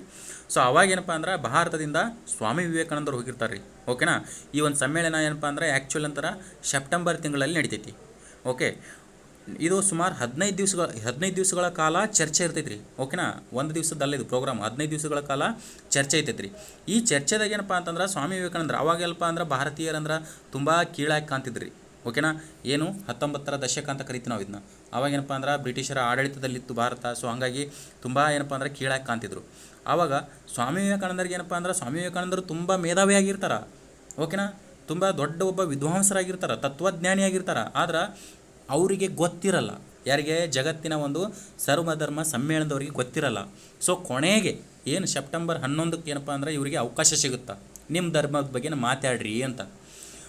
ಮೊದಲು ಏನು ಮಾತಾಡಿರ್ತಾರಲ್ರಿ, ಏನು ಸೆಪ್ಟೆಂಬರ್ ಬಿಗಿನಿಂಗ ಸ್ಟಾರ್ಟ್ ಆಗಿರ್ತೈತಿ, ಇದು ಮೊದಲು ಏನು ಮಾತಾಡಿರ್ತಾರಲ್ರಿ, ಈಗ ಕ್ರಿಶ್ಚಿಯಾನಿಟಿ ನಿಂತ್ರ ಬಂದು ಆಮೇಲೆ ಮುಸ್ಲಿಮ್ ನಿಂತ್ರ ಬಂದು ಸುಮಾರು ಏನು ಸರ್ವಧರ್ಮಗಳು ಇರ್ತಾರಲ್ಲ ಅವರೆಲ್ಲ ಮಾತಾಡಿರ್ತಾರಲ್ಲ, ಜಗತ್ತಿನ ಮಾನವರೆಲ್ಲ ಒಂದೇ ಜೀವಿಗಳು ಅಥವಾ ಸರ್ವ ಸಮಾನರು ಅಂತ ಯಾರೂ ಹೇಳಿರಲ್ರಿ. ನಮ್ಮ ಧರ್ಮ ಹಂಗೈತಿ, ನಮ್ಮ ಧರ್ಮ ಹಿಂಗೈತಿ, ನಮ್ಮ ಧರ್ಮದಲ್ಲಿ ಆ ಒಂದು ಪಾಲನೆ ಮಾಡ್ತೀವಿ, ನಮ್ಮ ಧರ್ಮದಲ್ಲಿ ಈ ಪಾಲನೆ ಮಾಡ್ತೀವಿ ಅಂತ ಹಿಂಗೆ ಹೇಳಿರ್ತಾರೆ ರೀ. ಬಟ್ ಇವ್ರು ಹೋಗಿಬಿಟ್ಟು ಸ್ಟೇಜ್ ಮ್ಯಾಗ ಏನು ಹೇಳ್ತಾರೆ, ಇಲ್ಲಿ ನೆರೆದಿರುವಂಥ ಅಲ್ಲೇನು ಇದು ಕುಂತಿರ್ತಾರಲ್ರಿ ಚಿಕಾಗೋದಲ್ಲಿ, ಸೊ ಆ ಸಮ್ಮೇಳನದಲ್ಲಿ ಏನು ಕುಂತಿರ್ತಾರಲ್ಲ ಅವ್ರಿಗೆ ಏನು ಹೇಳ್ತಾರೆ ಇವರು, ನಾವೇನು ರೆಗ್ಯುಲರ್ ಆಗಿ ನಮ್ಮ ಭಾಷಣದಲ್ಲಿ ಅದು ಸ್ಕೂಲ್ ಲೆವೆಲ್ ಭಾಷಣದಲ್ಲಿ ಅಲ್ಲೆಲ್ಲ ಭಾಷಣ ಮಾಡ್ತಿರ್ತೀವಲ್ಲ ಹಾಗೆ ಭಾಷಣ ಮಾಡ್ತಾರೆ ರೀ ಅವರು ಕೂಡ. ಬಟ್ ಏನಂದ್ರೆ ಜಗತ್ತಿಗೆ ಎಲ್ಲ ಮಾನವರು ಸಮಾನರು, ಸರ್ವ ಸಮನ್ವಯರು ಅಂತ ಹೇಳ್ಕೊಡ್ತಾರೆ ಇವರು. ಅಲ್ಲಿ ಏನು ಹೇಳ್ತಾರೆ, ಇಷ್ಟೇ ಹೇಳ್ತಾರೆ, ಇಲ್ಲಿ ನೆರೆದಿರುವಂಥ ಎಲ್ಲ ಗುರು ಹಿರಿಯರಿಗೂ, ಆಮೇಲೆ ಅಕ್ಕ ತಂಗಿಯರಿಗೂ, ಆಮೇಲೆ ಅಣ್ಣ ತಮ್ಮಂದಿರಿಗೂ ನಮ್ಮ ಹಿಂದೂ ಧರ್ಮದ ಒಂದು ಪ್ರವರ್ತಕನಾಗಿ ನಾನು ಬಂದಿನಲ್ಲ ನಮನಗಳು ಅಂತ ಹೇಳ್ತಾರೆ. ಇಷ್ಟೇ ರೀ ಹೇಳಿದ್ದು, ಇಂಗ್ಲೀಷ್ನಾಗ ಹೇಳಿರ್ತಾರೆ ಇದನ್ನ. ಸೊ ಆವಾಗೇನಪ್ಪ ಅಂತಂದ್ರೆ ಅಲ್ಲಿ ಜನ ಎಲ್ಲ ರಿಯಲೈಸ್ ಆಗ್ತಾರೆ, ಏನಪ್ಪ ಇವರು ಅಂದ್ರೆ ಎಲ್ಲ ಮಾನವರು ಸಮಾನರು ಅಥವಾ ಸಮನ್ವಯ ಭಾವವನ್ನು ಒಳಗೊಂಡವರು ಅಂತ ಇವರು ನಮ್ಗೆ ಅರಿವು ಮಾಡಿದ್ರಲ್ಲ. ಈಗ ಧರ್ಮದ ಬಗ್ಗೆ ಹೇಳೋದು ಸೆಕೆಂಡರಿ, ಓಕೆನಾ, ನಮ್ಮ ಧರ್ಮದಲ್ಲಿ ಹಂಗೈತಿ ಹಿಂಗೈತಿ. ಬಟ್ ಹಿಂದೂ ಅಥವಾ ಸನಾತನ ಧರ್ಮದಲ್ಲಿ ಏನಪ್ಪ ಅಂದ್ರೆ ಎಲ್ಲರ ಒಂದು ಸಮನ್ವಯ ಅಥವಾ ಸಾರ್ವಭೌಮವನ್ನು ಅಥವಾ ಮನುಷ್ಯನನ್ನು ಗೌರವಿಸಬೇಕು ಅನ್ನೋದು ಇಲ್ಲೇನಪ್ಪ ಅಂದರೆ ಹಿಂದೂ ಧರ್ಮದ ಮೂಲ ಪರಿಕಲ್ಪನೆಯನ್ನು ಅಲ್ಲಿ ವ್ಯಕ್ತ ಮಾಡ್ತಾರೆ. ಅವಾಗ ಜಗತ್ತಿಗೆ ಹಿಂದೂ ಧರ್ಮದ ಮಹತ್ವ ಅಥವಾ ಸನಾತನ ಧರ್ಮದ ಮಹತ್ವ ಅರಿತೈತಿ. ಸೊ ಹಾಗಾಗಿ ಏನಪ್ಪ ಅಂದ್ರೆ ಈ ಸಮ್ಮೇಳನ ಯಾವುದ್ರಿ 1893ರ ಚಿಕಾಗೋ ಸಮ್ಮೇಳನ ತುಂಬ ಇಂಪಾರ್ಟೆಂಟ್ ಆಗುತ್ತಾ, ಓಕೆನಾ. ಸೊ ನೆಕ್ಸ್ಟು ಅರ್ಥ ಆಯ್ತು ಅನ್ಕೋತೀನಿ, ಇದಕ್ಕೆ ಎಕ್ಸ್ಪ್ಲೇನ್ ಸಪ್ರೇಟ್ ಹಾಕಿಲ್ಲ, ಒಂದು ಸ್ವಲ್ಪ ಏನಪ್ಪ ಅಂದ್ರೆ ನೀಟಾಗಿ ಆಡಿಯೋ ಕೇಳ್ರಿ ಅಷ್ಟೇ, ಓಕೆ. ಇನ್ನು ನೆಕ್ಸ್ಟ್, ಈ ಕೆಳಗಿನ ಯಾವುದು ಭಾರತದಲ್ಲಿ ಮುಖ್ಯ ಯುರೇನಿಯಂ ಅದಿರು ಉತ್ಪಾದನಾ ಘಟಕವಾಗಿದೆ, ಓಕೆನಾ. ಮುಖ್ಯವಾಗಿ ಏನಪ್ಪ ಅಂತಂದ್ರೆ ನೀವು ಮಿಲ್ಟ್ರಿ ಅಥವಾ ಇನ್ನೇನೋ ನಮ್ಮ ಭಾರತದ ಮಿಲ್ಟ್ರಿ ಸ್ಟ್ರಾಂಗ್ ಇರೋಕೆ ಅಥವಾ ಇನ್ನೇನೋ ಏನಪ್ಪ ಅಂದ್ರೆ ಮುಖ್ಯವಾಗಿ ರಕ್ಷಣಾ ವ್ಯವಸ್ಥೆಯಲ್ಲಿ ಈ ಯುರೇನಿಯಂ ಅದಿರೈತಲ್ರಿ ತುಂಬ ಇಂಪಾರ್ಟೆಂಟ್ ಆಗುತ್ತೆ, ಓಕೆನಾ. ಸೊ ಆಲ್ಮೋಸ್ಟ್ ಅಲ್ಲಿ ಏನಪ್ಪ ಅಂದ್ರೆ ಬಂಗಾರಕ್ಕೆ ಇರೋ ವ್ಯಾಲ್ಯೂಕ್ಕಿಂತ ಜಾಸ್ತಿ ಐತ್ರಿ ಇದಕ್ಕೆ, ಓಕೆನಾ. ಯಾಕಂತಂದ್ರೆ ಇದರಿಂದ ನಾವು ಅಟಾಮಿಕ್ ಬಾಂಬು ಅಂಥದ್ದು ಎಲ್ಲ ತಯಾರು ಮಾಡ್ತಿರ್ತೀವಿ, ಸ್ಫೋಟಕಗಳನ್ನು. ಸೊ ಹಾಗಾಗಿ ಏನಪ್ಪ ಅಂದ್ರೆ ಭಾರತದಲ್ಲಿ ಮುಖ್ಯ ಯುರೇನಿಯಂ ಅದಿರು ಉತ್ಪಾದನಾ ಘಟಕ ಎಲ್ಲೈತಿ ಅಂತ ಕೇಳ್ತಾರೆ, ಓಕೆನಾ. ಸೊ ಆಪ್ಷನ್ ನೋಡೋಣ, ಇಲ್ಲಿ ಆಪ್ಷನ್ದಾಗ ನೋಡಿರಿ. ಫಸ್ಟ್ನೇದು ಏನಪ್ಪ ಅಂದ್ರೆ ಜಾದೂಗಢ ಐತಿ, ಆಮೇಲೆ ಗೌರಿಬಿದನೂರು ಐತಿ, ಆಮೇಲೆ ಸಹ್ಯಾದ್ರಿ ಐತಿ, ಆಮೇಲೆ ಮೇಲಿನ ಯಾವುದೂ ಅಲ್ಲ ಅಂತ ಐತಿ, ಓಕೆನಾ. ಇದಕ್ಕೆ ಆನ್ಸರ್ ಏನಪ್ಪ ಅಂತಂದ್ರೆ ನಮ್ಮ ಗೌರಿಬಿದನೂರು ಇಲ್ಲೇ ಕಂಡುಬರುತ್ತೆ ಕರ್ನಾಟಕದಲ್ಲಿ, ಸಹ್ಯಾದ್ರಿ ಮಹಾರಾಷ್ಟ್ರ ಮತ್ತು ಕರ್ನಾಟಕ ಪಶ್ಚಿಮ ಘಟ್ಟಗಳಲ್ಲಿ ಕಂಡುಬರುತ್ತೆ. ಆಮೇಲೆ ಇವೆರಡೂ ಇಲ್ಲಿ ಕಂಡುಬರ್ತಾವಂದ್ರೆ ನಮ್ಮಲ್ಲಿ ಯುರೇನಿಯಂ ಉತ್ಪಾದನಾ ಘಟಕ ಇಲ್ಲ, ಓಕೆನಾ. ಮುಖ್ಯವಾಗಿ ಏನಪ್ಪ ಅಂತಂದ್ರೆ ಜಾರ್ಖಂಡಿನ, ಓಕೆನಾ, ಜಾರ್ಖಂಡಿನ ಏನಂತಂದ್ರೆ ಜಾದೂಗಢದಲ್ಲಿ ಯುರೇನಿಯಂ ಉತ್ಪಾದಕ ಘಟಕ ಐತಿ, ಅದಿರು ದೊರಿತೈತಿ, ಓಕೆನಾ. ನಮ್ಮಲ್ಲಿ ದೊರಿತೈತ್ರಿ, ಯಾವುದು ಯಾದಗಿರಿಯಲ್ಲಿ, ಓಕೆನಾ. ಯಾದಗಿರಿಯ ಗೂಗಿ ಅಂತ ಊರಲ್ಲಿ ದೊರೀತಿದ್ದ ಸಂಶೋಧನೆ ಮಾಡಿದಾರ, ಇನ್ನೂ ಉತ್ಪಾದನೆ ಮಾಡೋಕ್ಕೆ ಸ್ಟಾರ್ಟ್ ಮಾಡಿಲ್ಲ, ಯಾದಗಿರಿಯ ಗೂಗಿ ಎಂಬಲ್ಲಿ. ಸೊ ಮುಖ್ಯವಾಗಿ ಏನಪ್ಪ ಅಂದ್ರೆ ಜಾರ್ಖಂಡಿನ ಜಾದೂಗಢ ವೆರಿ ಇಂಪಾರ್ಟೆಂಟ್ ರೀ, ಓಕೆನಾ. ಸೊ ಇದು ಕಂಡುಬರುತ್ತೆ. ಇನ್ನು ಯುರೇನಿಯಮ್ ಅಷ್ಟು ಇಂಪಾರ್ಟೆಂಟ್ ಅಂದಂಗೆ ಮತ್ತು ಯುರೇನಿಯಮ್ ಏನಪ್ಪ ಅಂದ್ರೆ ನಾವು ಸೈಂಟಿಫಿಕ್ಕಾಗಿ ಒಂದು ಸ್ವಲ್ಪ ಏನಪ್ಪ ಅಂದ್ರೆ ತಿಳ್ಕೊಬೇಕಾಗಿರೋದು ಇಂಪಾರ್ಟೆಂಟ್ ಐತಿ. ಏನು ಯುರೇನಿಯಮ್ನ ಪರಮಾಣು ಸಂಖ್ಯೆ ಕೇಳ್ತಾನೆ ರೀ ವಿಜ್ಞಾನದಲ್ಲಿ, ಓಕೆನಾ. ಅದರ ಪರಮಾಣು ಸಂಖ್ಯೆ ಅಥವಾ ಅಟಾಮಿಕ್ ನಂಬರು, ಓಕೆನಾ. ಅಟಾಮಿಕ್ ನಂಬರ್ ಎಷ್ಟಪ್ಪ ಅಂತಂದ್ರೆ 92, ಓಕೆನಾ. ಇನ್ನು ಅಟಾಮಿಕ್ ಮಾಸ್ ಅಥವಾ ದ್ರವ್ಯ ರಾಶಿ ಅಂತ ಕೇಳ್ತಾನೆ ರೀ, ಅದ್ರದ್ದು ಎಷ್ಟಪ್ಪ ಅಂತಂದ್ರೆ 235. ಇವೆರಡು ನೆನ್ಪಿಡ್ಬೇಕು ರೀ. ಅದ್ರಾಗ ಮುಖ್ಯವಾಗಿ ಏನಪ್ಪ ಅಂದ್ರೆ ಅಟಾಮಿಕ್ ನಂಬರ್ ಅಂತರೂ ಮಾತಿಟ ನೆನ್ಪಿಡ್ಬೇಕು ರೀ, ಅರ್ಥ ಐತ್ರಿ. ಸೊ ಅಟಾಮಿಕ್ ನಂಬರ್ ಎಷ್ಟು ಅನ್ನಂಗಾತು 92, ಓಕೆನಾ. ನೆಕ್ಸ್ಟ್ ಕ್ವಶನ್ ಏನೈತ್ರಿ, ಭಾರತೀಯ ರಾಷ್ಟ್ರೀಯ ಕಾಂಗ್ರೆಸ್ ಮೊದಲ ಸಮ್ಮೇಳನ ಎಲ್ಲಿ ನಡೆಯಿತು ಅಂತ, ಓಕೆನಾ. ಮೊದಲ ಒಂದು ಸಮ್ಮೇಳನ ಏನಪ್ಪ ಅಂತಂದ್ರೆ ಎಲ್ಲಿ ನಡೀತೈತಿ ಅಂತ ಕೇಳೋಣ, ಓಕೆ. ಸೊ ಇಂಗ್ಲೀಷ್ನಾಗಂತೂ ನೋಡ್ಕೊಂಬಿಟ್ರಿ, first session of Congress was held in dash ಅಂತ ಕೊಟ್ಟಾನ, ಓಕೆ. ಆಪ್ಷನ್ದಾಗ ನೋಡಿರಿ, ಅಂದ್ರೆ INC ಅಂತ ಕರಿತೀವಲ್ಲ, ಭಾರತೀಯ ರಾಷ್ಟ್ರೀಯ ಕಾಂಗ್ರೆಸ್ ಅಧಿವೇಶನ ಮೊದಲು ಎಲ್ಲಿ ನಡೀತು ಅಂತ ಕೇಳೋಣ. ಆಪ್ಷನ್ದಾಗ ಏನಪ್ಪ ಅಂದ್ರೆ ಬಾಂಬೆ ಐತಿ, ದೆಹಲಿ ಐತಿ, ಕಲ್ಕತ್ತಾ ಐತಿ, ಸೂರತ್ ಐತಿ. ಇಲ್ಲಿ ಏನಪ್ಪ ಅಂದ್ರೆ ಎಲ್ಲ ಕಡೆನೂ ಏನಪ್ಪ ಅಂದ್ರೆ INC ಅಧಿವೇಶನ ನಡೆದೈತ್ರಿ, ಆದ್ರೆ ಬಿಗಿನಿಂಗ್ ಎಲ್ಲಿ ನಡೆದೈತೆ ಅಂತ ಕೇಳೋಣ, ಓಕೆನಾ. ಸೊ ಇದಕ್ಕೆ ಸರಿಯಾದ ಉತ್ತರ ಏನಪ್ಪ ಅಂತಂದ್ರೆ ಬಾಂಬೆನಲ್ಲಿ ಬಿಗಿನಿಂಗ್ ನಡೆದೈತಿ, ಓಕೆನಾ.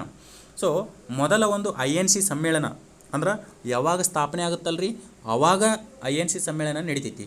ಯಾವಾಗ ಸ್ಥಾಪನೆ ಆಗುತ್ತೆ ಅಂತಂದ್ರೆ ಸಾಮಾನ್ಯವಾಗಿ INC ಅಂತ ಬಂದಾಗ ಸ್ಥಾಪನೆ ಅಂತ ಬಂದ್ರೆ 1885 ಡಿಸೆಂಬರ್ನಲ್ಲಿ ಸ್ಥಾಪನೆ ಆಗುತ್ತೆ ರೀ, ಓಕೆನಾ.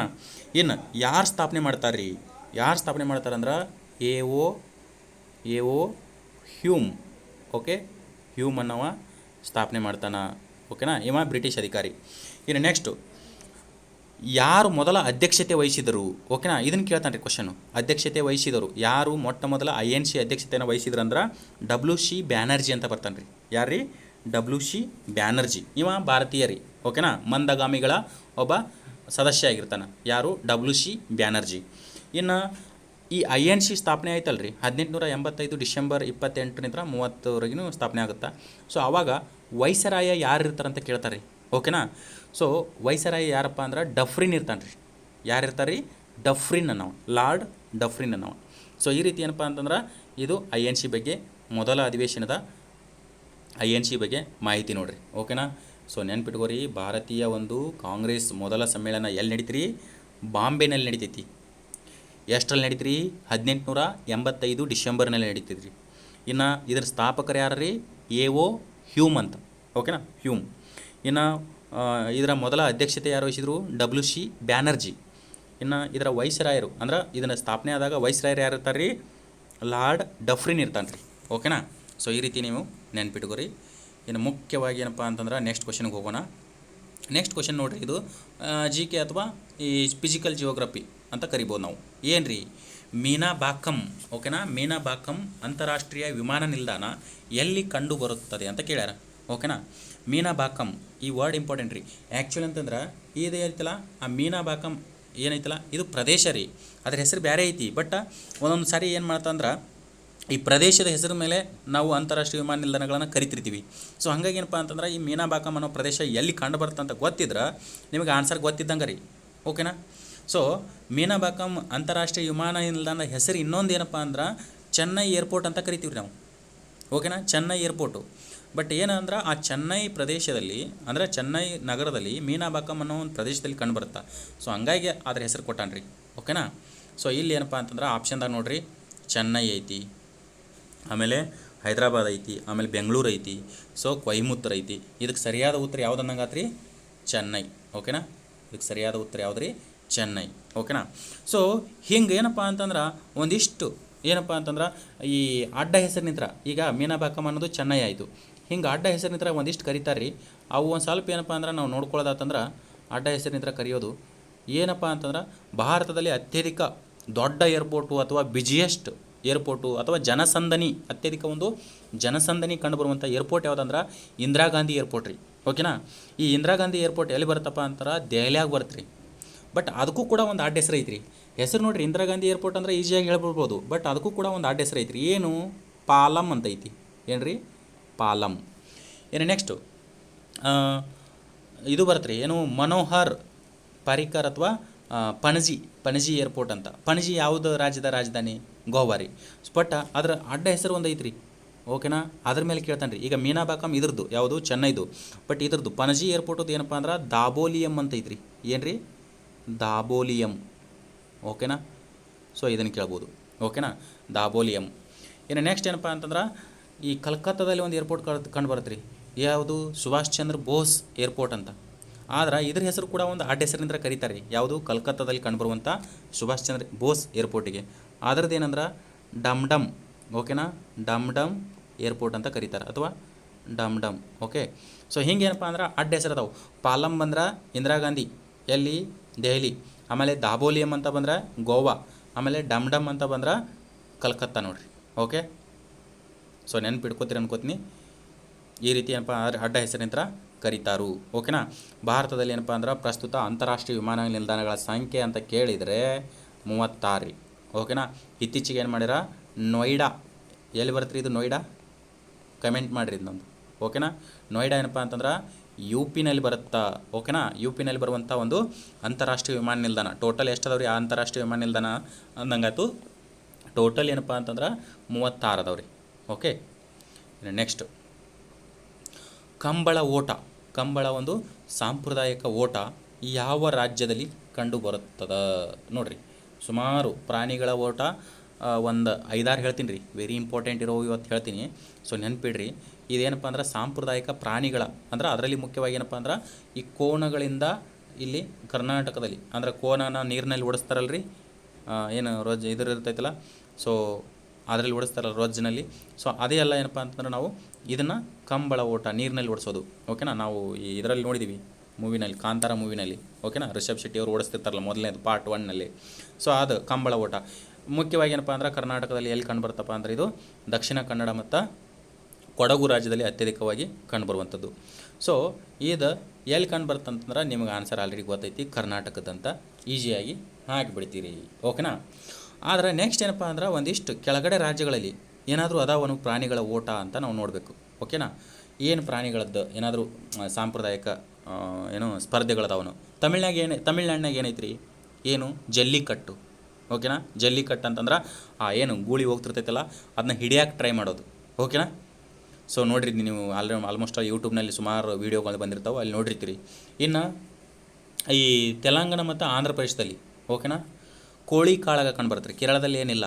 ಓಕೆನಾ, ಅವರು ಆವಾಗ ಕಂಬಳನ ಕೂಡ ಆಯೋಜನೆ ಮಾಡ್ತಾರೆ. ಸೊ ಕೇರಳದಲ್ಲಿ ಪ್ರಾಣಿಗಳಿಗೆ ಸಂಬಂಧಪಟ್ಟಂಗೆ ಏನಿಲ್ಲ. ಬಟ್ ತೆಲಂಗಾಣ ಮತ್ತು ಆಂಧ್ರ ಪ್ರದೇಶದಲ್ಲಿ ಏನಪ್ಪ ಅಂದ್ರೆ ಕೋಳಿ ಕಾಳಗ ಅಂತ ಮಾಡ್ತಾರೆ. ಓಕೆನಾ, ಕೋಳಿ ಕಾಳಗ. ಇಲ್ಲೇನು ಮಾಡಿದರು, ತಮಿಳ್ನಾಡಿನಲ್ಲಿ ಜಲ್ಲಿಕಟ್ಟು ಮಾಡಿದರು, ಇಲ್ಲಿ ಕೋಳಿ ಕಾಳಗ ಮಾಡಿದರು. ಇನ್ನೊಂದು ಬರ್ತೈತೆ ರೀ ಮಹಾರಾಷ್ಟ್ರದಾಗ. ಓಕೆನಾ, ಮಹಾರಾಷ್ಟ್ರದಾಗ ಏನಂತಂದ್ರೆ ಎತ್ತಿನ ಗಾಡಿ ಓಟ ಕಂಡು ಬರ್ತೈತೆ ರೀ. ಯಾವ್ದು ರೀ, ಎತ್ತಿನ ಗಾಡಿ ಓಟ ಕಂಡು ಬರ್ತೈತೆ ರೀ. ಓಕೆನಾ. ಸೊ ಇದು ಇನ್ನು ನೆಕ್ಸ್ಟು ನೆನ್ಪುಳಿತಾ ಅನ್ಕೋತೀನಿ. ಕರ್ನಾಟಕ ಬಂದರೆ ಕಂಬಳ, ತಮಿಳ್ನಾಡು ಬಂದರೆ ಜಲ್ಲಿಕಟ್ಟು, ತೆಲಂಗಾಣ ಬಂದರೆ ಕೋಳಿ ಕಾಳಗ, ಮಹಾರಾಷ್ಟ್ರ ಬಂದರೆ ಎತ್ತಿನ ಓಟ. ಓಕೆನಾ. ಸೊ ನೆಕ್ಸ್ಟು ಇನ್ನು ಇದು ಏನಪ್ಪ ಅಂದ್ರೆ ಜಿಯೋಗ್ರಫಿ ಕ್ವಶನ್ನು, ನಿಮ್ಮದೇ ಆದಂಥ ಕ್ವಶನ್. ಏನಪ್ಪ ಅಂದರೆ ಪ್ರೈಮ್ ಮೆರಿಡಿಯನ್ ಅಥವಾ ಗ್ರೀನ್ವಿಚ್ ರೇಖಾಂಶ ಎಲ್ಲಿ ಕಂಡು ಬರುತ್ತದೆ ಅಂತ ಕೆಟ್ಟನ. ಏನಪ್ಪ ಅಂತಂದ್ರೆ ನಾವು ರೇಖಾಂಶ ಮತ್ತು ಅಕ್ಷಾಂಶದ ಬಗ್ಗೆ ಸ್ಕೂಲ್ ಲೆವೆಲಿಂದ ಅಧ್ಯಯನ ಮಾಡಿರ್ತೀವಿ. ಓಕೆನಾ. ಇದು ಯಾಕೆ ಇಂಪಾರ್ಟೆಂಟ್ ಆಯಿತು, ಸುಮಾರು ರೇಖಾಂಶಗಳದಾವು, ಸುಮಾರು ಅಕ್ಷಾಂಶಗಳದಾವು, ಇದನ್ನು ಯಾಕೆ ಕೇಳಬೇಕು ಅಂತ ಕೇಳಬಹುದು. ಓಕೆನಾ. ಇಲ್ಲಿ ಮುಖ್ಯವಾಗಿ ಏನಪ್ಪ ಅಂದ್ರೆ ಪ್ರೈಮ್ ಮೆರಿಡಿಯನ್ ಅಥವಾ ಗ್ರೀನ್ವಿಚ್ ರೇಖಾಂಶ ಅಂತ ನಾವು ಯಾವುದನ್ನು ಕರಿತೀವಿ ಅಂದ್ರೆ ಜಗತ್ತಿನ ವೇಳಾವಲಯ ಅಥವಾ ಜಗತ್ತಿನ ಟೈಮ್ ಲೈನನ್ನು ಕರಿತೀವಿ ನೋಡ್ರಿ. ಓಕೆನಾ. ಜಗತ್ತಿನ ಟೈಮ್ ಲೈನ್ ಅಥವಾ ವೇಳಾವಲಯ ಅಂತಂದ್ರೆ ಯಾವ ರೇಖಾಂಶವನ್ನು ಕರಿತೀವಿ ಅಂದ್ರೆ 0 ಡಿಗ್ರಿ ರೇಖಾಂಶವನ್ನು ಕರಿತೀವಿ. ಓಕೆನಾ. ಆಪ್ಷನ್ದಾಗ ಏನಪ್ಪ ಅಂದ್ರೆ 0 ಡಿಗ್ರಿ ಸರಿಯಾದ ಉತ್ತರ ಆಗಿರ್ತೈತಿ. ಇನ್ನು ಪ್ರೈಮ್ ಮೆರಿಡಿಯನ್ ಮತ್ತು ಗ್ರೀನ್ವಿಚ್ ರೇಖಾಂಶ ಏನಪ್ಪ ಅಂತಂದ್ರೆ ಸಾಮಾನ್ಯವಾಗಿ ಈ ಗ್ರೀನ್ವಿಚ್ ಅನ್ನೋದು ಏನು 0 ಡಿಗ್ರಿ ಮ್ಯಾಗ ಕಂಡು ಬರುವಂಥ ಒಂದು ಯುರೋಪ್ ಖಂಡದ ಒಂದು ಪ್ರದೇಶ ರೀ. ಹಾಗಾಗಿ ಇದನ್ನ ಅದರ ಅಡ್ಡ ಹೆಸರಿನಿಂದ ಕರಿತೀವಿ. ಈಗ ನಾವು ಇನ್ನೇ ಕರೆದಿವಲ್ಲ, ಯಾವುದು ಮೀನಾಬಾಕಮ್ ಏರ್ಪೋರ್ಟ್ ಅಂತ ಚೆನ್ನೈ ಕರೆದಿವಿ, ಪಾಲಮ್ ಅಂತ ಇಂದಿರಾ ಗಾಂಧಿ ಕರೆದಿವಿ. ಸೊ ಹಾಗೇನಪ್ಪ ಅಂತಂದ್ರೆ ಈ ಪ್ರೈಮ್ ಮೆರಿಡಿಯನ್ ಅನ್ನೋದು ಸಾಮಾನ್ಯವಾಗಿ ಎಲ್ಲಿ ಕಂಡು ಬರುತ್ತಪ್ಪ ಅಂದ್ರೆ 0 ಡಿಗ್ರಿ ಮೇಲೆ ಕಂಡುಬರುವಂಥ ಯುರೋಪ್ನಲ್ಲಿರುವಂಥ ಪ್ರದೇಶ. ಸೊ ಹಾಗಾಗಿ ಇದನ್ನ ಕೇಳೋಣ. ಅದರ ಅಡ್ಡ ಹೆಸರಿನಿಂದ ಕರೀತಾರೆ ರೀ 0 ಡಿಗ್ರಿ ರೇಖಾಂಶವನ್ನು, ಹಿಂಗೂ ಕೂಡ ಕರೀತಾರೆ. ಇದನ್ನೇನಪ್ಪ ಅಂದ್ರೆ ಜಗತ್ತಿನ ವೇಳಾವಲಯ ಅಂತ ಕರೀತಾರೆ ನೋಡ್ರಿ. ಓಕೆನಾ. ಇನ್ನು ರೇಖಾಂಶಗಳ ಒಟ್ಟು ಸಂಖ್ಯೆ ಅಂತ ಬರ್ತೈತೆ ರೀ. ಓಕೆನಾ, ವೆರಿ ಇಂಪಾರ್ಟೆಂಟ್ ಕಾನ್ಸೆಪ್ಟು. ರೇಖಾಂಶಗಳೇನಪ್ಪ ಅಂದ್ರೆ ಸಾಮಾನ್ಯವಾಗಿ ನಾವೇನು ಉತ್ತರ ದಕ್ಷಿಣವಾಗಿ ಎಳೆದಿರ್ತೀವಲ್ಲ ರೀ, ಇಲ್ಲಿ ನಾರ್ತ್ ಮತ್ತು ಸೌತ್, ಹಿಂಗೇನಪ್ಪ ಅಂದ್ರೆ ಈ ಕಾಡಿ 180 ಎಳೆದಿರ್ತೀವಿ, ಈ ಕಾಡಿ 180 ಎಳೆದಿರ್ತೀವಿ. ಸೊ ಇದು ಏನಪ್ಪ ಅಂದ್ರೆ ಒಟ್ಟಾರೆ ರೇಖಾಂಶಗಳ ಸಂಖ್ಯೆ ಅಂತ ಬಂದರೆ 360.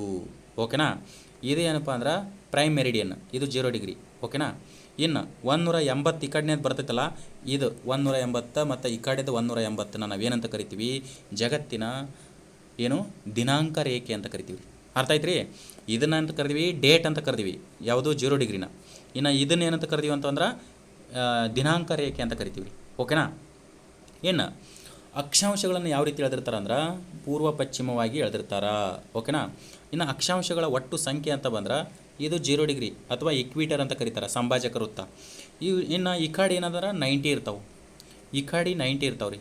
ಸೊ ಟೋಟಲ್ ಅಕ್ಷಾಂಶಗಳ ಸಂಖ್ಯೆ ಏನಂತಂದ್ರೆ 180 ರೀ.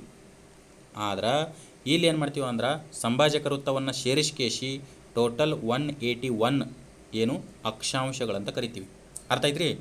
ಸೊ ಹಾಗಿದ್ರೆ 181 ಅಕ್ಷಾಂಶಗಳಲ್ಲಿ ಈ ಏನು 0 ಡಿಗ್ರಿ ಅಕ್ಷಾಂಶವನ್ನು ಮುಖ್ಯವಾಗಿ ಏನಪ್ಪ ಅಂದ್ರೆ 0 ಡಿಗ್ರಿ ಅಕ್ಷಾಂಶದಲ್ಲಿ ಏನಪ್ಪ ಅಂತಂದ್ರೆ ಇದನ್ನು ನಾವು ಸಮಭಾಜಕ ವೃತ್ತ ಅಂತ ಕರಿತೀವಿ. ಓಕೆನಾ. ಇನ್ನು ಈ ಸಂಭಾಜಕ ಈಗ ಹೆಂಗೆ ಪ್ರೈಮ್ ಮೆರಿಡಿಯನ್ 0 ರೇಖಾಂಶಕ್ಕೆ ಹೆಂಗೆ ಅಡ್ನೇಮ್ ಐತಲ್ಲ, ಈ ಸಂಭಾಜಕ ವೃತ್ತಕ್ಕೂ ಕೂಡ ಒಂದು ಅಡ್ನೇಮ್ ಐತ್ರಿ. ಏನಂತಂದ್ರೆ ಡೋಲ್ಡ್ರಮ್ ಪ್ರದೇಶ. ಯಾವುದ್ರಿ, ಡೋಲ್ ಡ್ರಮ್ ಪ್ರದೇಶ. ಓಕೆನಾ. ಇದು ಕೂಡ ಅಡ್ಡ ಹೆಸರು ನೆನ್ಪಿಟ್ಕೋರಿ. ಓಕೆ, ಅರ್ಥ ಆಯ್ತು ರೀ. ಸಂಭಾಜಕ ವೃತ್ತ ಯಾವ ಒಂದು ಅಕ್ಷಾಂಶವನ್ನು ಹೊಂದೈತೆ ಅಂದ್ರೆ 0 ಡಿಗ್ರಿ, ಅಡ್ಡ ಹೆಸರು ಏನಂದ್ರೆ ಡೋಲ್ಡ್ರಮ್ ಪ್ರದೇಶ. ಓಕೆ. ಇನ್ನು ನೆಕ್ಸ್ಟ್ ಇಲ್ಲದ ನೋಡಿರಿ, ಇದೇ ಆನ್ಸರ್ ಆಗಿತ್ತು. ನಾನು ಅಲ್ಲಿ ಎಕ್ಸ್ಪ್ಲೇನ್ದಾಗ ತೋರಿಸಲಿಲ್ಲ, ಬಟ್ ಇದೇ ಆನ್ಸರ್ ಆಗಿತ್ತು. ಓಕೆನಾ. ನೋಡಿರಿ ಟೋಟಲ್ ಏನಪ್ಪ ಅಂದ್ರೆ 360 ಏನದವು 360 ಏನಪ್ಪ ಅಂದ್ರೆ ರೇಖಾಂಶಗಳದವು. ಅದರಲ್ಲಿ ಆನ್ಸರ್ ಏನು ಪ್ರೈಮ್ ಮೆರಿಡಿಯನ್ ಅಥವಾ ಗ್ರೀನ್ವಿಚ್ ಅಂತಂದ್ರೆ 0 ಡಿಗ್ರಿ ರೇಖಾಂಶ. ಇನ್ನೊಂದು ಏನಂದ್ರೆ ಟೋಟಲ್ ಏನಪ್ಪ ಅಂದ್ರೆ 360 ಆ ಕಡೆ 180 ಅದಾವೆ, ಈ ಕಡೆ 180 ಅದಾವೆ. ಆ 180ನೇ ಒಂದು ರೇಖಾಂಶವನ್ನು ಏನಂತ ಕರಿತೀವಿ? ಜಗತ್ತಿನ ಡೇಟ್ ಲೈನ್. ಏನಂತ ಕರಿತೀವಿ? ಜಗತ್ತಿನ ಡೇಟ್ ಲೈನ್ ಅಂತ ಕರಿತೀವಿ. ಓಕೆನಾ? ಇದನ್ನು 0 ಡಿಗ್ರಿ ಅಂತ ಕರಿತೀವಿ ಟೈಮ್ ಲೈನ್ ಅಥವಾ ವೇಳಾವಲಯ. ಓಕೆ, ಸೊ ಇಷ್ಟೇನಪ್ಪ ಅಂದ್ರೆ ನೀವು ಅರ್ಥ ಮಾಡ್ಕೋಬೇಕು. ಇನ್ನು ನೆಕ್ಸ್ಟ್, ಈ ಕೆಳಗಿನ ಯಾರನ್ನು ಕೃತಕ ಬುದ್ಧಿಮತ್ತೆ ಪಿತಾಮಹ ಎಂದು ಕರೆಯುತ್ತಾರೆ? ನಾವೇನೀಗ ಈಗ ನೋಡಿರಿ, ಇದು ಕರೆಂಟ್ ಅಫೇರ್ಸ್ ಕ್ವಶನ್ ರೀ. ಏನಂತಂದ್ರೆ ಇವಾಗ ಆರ್ಟಿಫಿಷಿಯಲ್ AI ಯುಗ ಅಂತ ಕರೀತಾರೆ. ಏನು ರೀ? ಆರ್ಟಿಫಿಷಿಯಲ್ ಇಂಟೆಲಿಜೆನ್ಸಿ ಯುಗ ಅಂತ ಕರೀತಾರೆ. ಸೊ ಹಾಗಾಗಿ ಏನಪ್ಪ ಅಂತಂದ್ರೆ ಅದರ ಪಿತಾಮಹ AI ಪಿತಾಮಹ ಯಾರಂತ ಕೇಳ್ಯಾರ ರೀ. ಅರ್ಥ ಐತ್ರಿ? ಸೊ ಇಲ್ಲಿ ಏನಪ್ಪ ಅಂತಂದ್ರೆ ಆನ್ಸರ್ನಾಗ ನೋಡಿರಿ, ಚಾರ್ಲ್ಸ್ ಬ್ಯಾಬೇಜ್ ಅಂತ ಕೊಟ್ಟಾನ, JP ಎಕರ್ಟ್ ಅಂತ ಕೊಟ್ಟಾನ, ಜಾನ್ ಮೆಕ್ಕರ್ತಿ ಅಂತ ಕೊಟ್ಟಾನ, ಅಲನ್ ಟ್ಯೂರಿಂಗ್ ಅಂತ ಕೊಟ್ಟಾನ. ಕೆಲವೊಂದು ಸಾರಿ ಏನಪ್ಪ ಅಂತಂದ್ರೆ ಈ ಚಾರ್ಲ್ಸ್ ಬ್ಯಾಬೇಜ್ ಏನಪ್ಪ ಅಂದ್ರೆ ಕಂಪ್ಯೂಟರ್ನ ಪಿತಾಮಹ ರೀ. ಆಮೇಲೆ ಅಲನ್ ಟ್ಯೂರಿಂಗ್ ಅದನ್ನಲ್ಲ, ಇವ ಆಧುನಿಕ ಕಂಪ್ಯೂಟರ್ನ ಪಿತಾಮಹ. ಇನ್ನು JP ಯಾರ್ಕ್ ಅದಲ್ಲ, ಮೊಟ್ಟ ಮೊದಲು ಏನು ಕಂಪ್ಯೂಟರ್ ಉತ್ಪಾದನೆ ಸ್ಟಾರ್ಟ್ ಆಗುತ್ತಲ್ಲ ಅಲ್ಲಿ ಪಿತಾಮಹ. ಇವರೆಲ್ಲ 3 ಮಂದಿ ಕಂಪ್ಯೂಟರ್ ಸಂಬಂಧಪಟ್ಟಾರ್ರಿ. ಬಟ್ ಜಾನ್ ಮೆಕ್ಕರ್ತಿ ಐತಲ್ಲ ಆರ್ಟಿಫಿಷಿಯಲ್ ಇಂಟೆಲಿಜೆನ್ಸಿಗೆ ಸಂಬಂಧಪಟ್ಟಾನ್ರಿ. ಸೊ ರೈಟ್ ಆನ್ಸರ್ ಏನನ್ನಂಗಾತು? ಜಾನ್ ಮೆಕ್ಕರ್ತಿನ ನಾವು AI ಆರ್ಟಿಫಿಷಿಯಲ್ ಇಂಟೆಲಿಜೆನ್ಸಿ ಪಿತಾಮಹ ಅಂತ ಕರಿತೀವಿ ನೋಡ್ರಿ. ಓಕೆನಾ? ಅರ್ಥ ಆಯ್ತು ಅನ್ಕೋತೀನಿ ಇದ್ರ ಬಗ್ಗೆ. ಇನ್ನು ನೆಕ್ಸ್ಟು ಅರ್ಜುನ್ ಪ್ರಶಸ್ತಿ. ಓಕೆನಾ? ನೆಕ್ಸ್ಟ್ ಕ್ವಶನ್ ಏನಂತಂದ್ರೆ ಅರ್ಜುನ್ ಪ್ರಶಸ್ತಿಯನ್ನು ಈ ಕೆಳಗಿನ ಯಾರಿಗೆ ನೀಡಲಾಗಿದೆ ಅಂತ ಕೊಟ್ಟಾರ. ಓಕೆನಾ? ವೆರಿ ಇಂಪಾರ್ಟೆಂಟಾ. ಒಂದಿಷ್ಟು ಪ್ರಶಸ್ತಿಗಳನ್ನು ಇವತ್ತು ನಾನು ಹೇಳಿಬಿಡ್ತೀನಿ. ಸೊ ಅರ್ಜುನ್ ಪ್ರಶಸ್ತಿ ಅನ್ನೋದನ್ನು ನಾವು ಏನು ಮಾಡಪ್ಪ ಅಂತಂದರೆ ಭಾರತದಲ್ಲಿ ಕ್ರೀಡಾಪಟುಗಳಿಗೆ, ಓಕೆನಾ, ಕ್ರೀಡಾಪಟುಗಳಿಗೆ ಯಾರು ಈಗ ಅಂತಾರಾಷ್ಟ್ರೀಯ ಮಟ್ಟದಲ್ಲಿ ಅಥವಾ ರಾಷ್ಟ್ರೀಯ ಮಟ್ಟದಲ್ಲಿ ಯಾರ್ಯಾರು ಸಾಧನೆ ಮಾಡಿರ್ತಾರಲ್ಲ, ಸೊ ಅಂಥವ್ರಿಗೆ ಕೊಡ್ತಾರೆ ಯಾವುದು? ಅರ್ಜುನ್ ಪ್ರಶಸ್ತಿನ. ಈ ಅರ್ಜುನ್ ಪ್ರಶಸ್ತಿ ಎಷ್ಟರಲ್ಲಿ ಸ್ಥಾಪನೆ ಆತಂತ ಕೇಳ್ತಾನೆ? 1961ರಲ್ಲಿ. ಆಮೇಲೆ ಅರ್ಜುನ್ ಪ್ರಶಸ್ತಿ ಈಗ ನಾವು ಅಂದ್ಕೊಂಡಿವಿ ಕ್ರೀಡಾಪಟುಗಳಿಗೆ ಕೊಡ್ತಾರಂತ, ಅದು ಓಕೆ. ಇನ್ನು ಅರ್ಜುನ್ ಪ್ರಶಸ್ತಿ ಎಷ್ಟು ಮೊತ್ತವನ್ನು ಒಳಗೊಂಡೈತೆ ಅಂತ ಕೇಳ್ತಾರೆ? 15 ಲಕ್ಷ ರೂಪಾಯಿ ಒಳಗೊಂಡೈತೆ ನೋಡಿರಿ. ಓಕೆನಾ? ಸೊ ಇದು ಏನಪ್ಪ ಅಂದ್ರೆ ನೀವು 2 ಪಾಯಿಂಟ್ ಅರ್ಜುನ್ ಪ್ರಶಸ್ತಿ ಬಗ್ಗೆ ನೆನಪಿಡಬೇಕಾದಂಥ ಅಂಶಗಳು. ಓಕೆನಾ? ಇನ್ನು ನೆಕ್ಸ್ಟು ಇನ್ನೇನಂದೀವಿ ನಾವು? ಸಾಧನೆಗೈದಂಥ ಕ್ರೀಡಾಪಟುಗಳಿಗೆ ಕೊಡ್ತಾರ ಅರ್ಜುನ್ ಪ್ರಶಸ್ತಿ. ಓಕೆನಾ? ಇನ್ನು ಭಾರತದಲ್ಲಿ ಏನಪ್ಪ ಅಂದ್ರೆ ಅತ್ಯುತ್ತಮ ಕ್ರೀಡಾ ಪ್ರಶಸ್ತಿ ಅಂತ ಕೇಳ್ತಾನೆ ರೀ. ಓಕೆನಾ? ಅತ್ಯುತ್ತಮ ಕ್ರೀಡಾ ಪ್ರಶಸ್ತಿ ಅಂತಂದ್ರೆ ಯಾವುದ್ರಿ? ಧ್ಯಾನಚಂದ. ಯಾವುದ್ರಿ? ಧ್ಯಾನ್ ಚಂದ್ ಖೇಲ್ ರತ್ನ ಪ್ರಶಸ್ತಿ ಅಂತ ಬರುತ್ತೆ ರೀ. ಯಾವುದ್ರಿ? ಖೇಲ್ ರತ್ನ ಪ್ರಶಸ್ತಿ.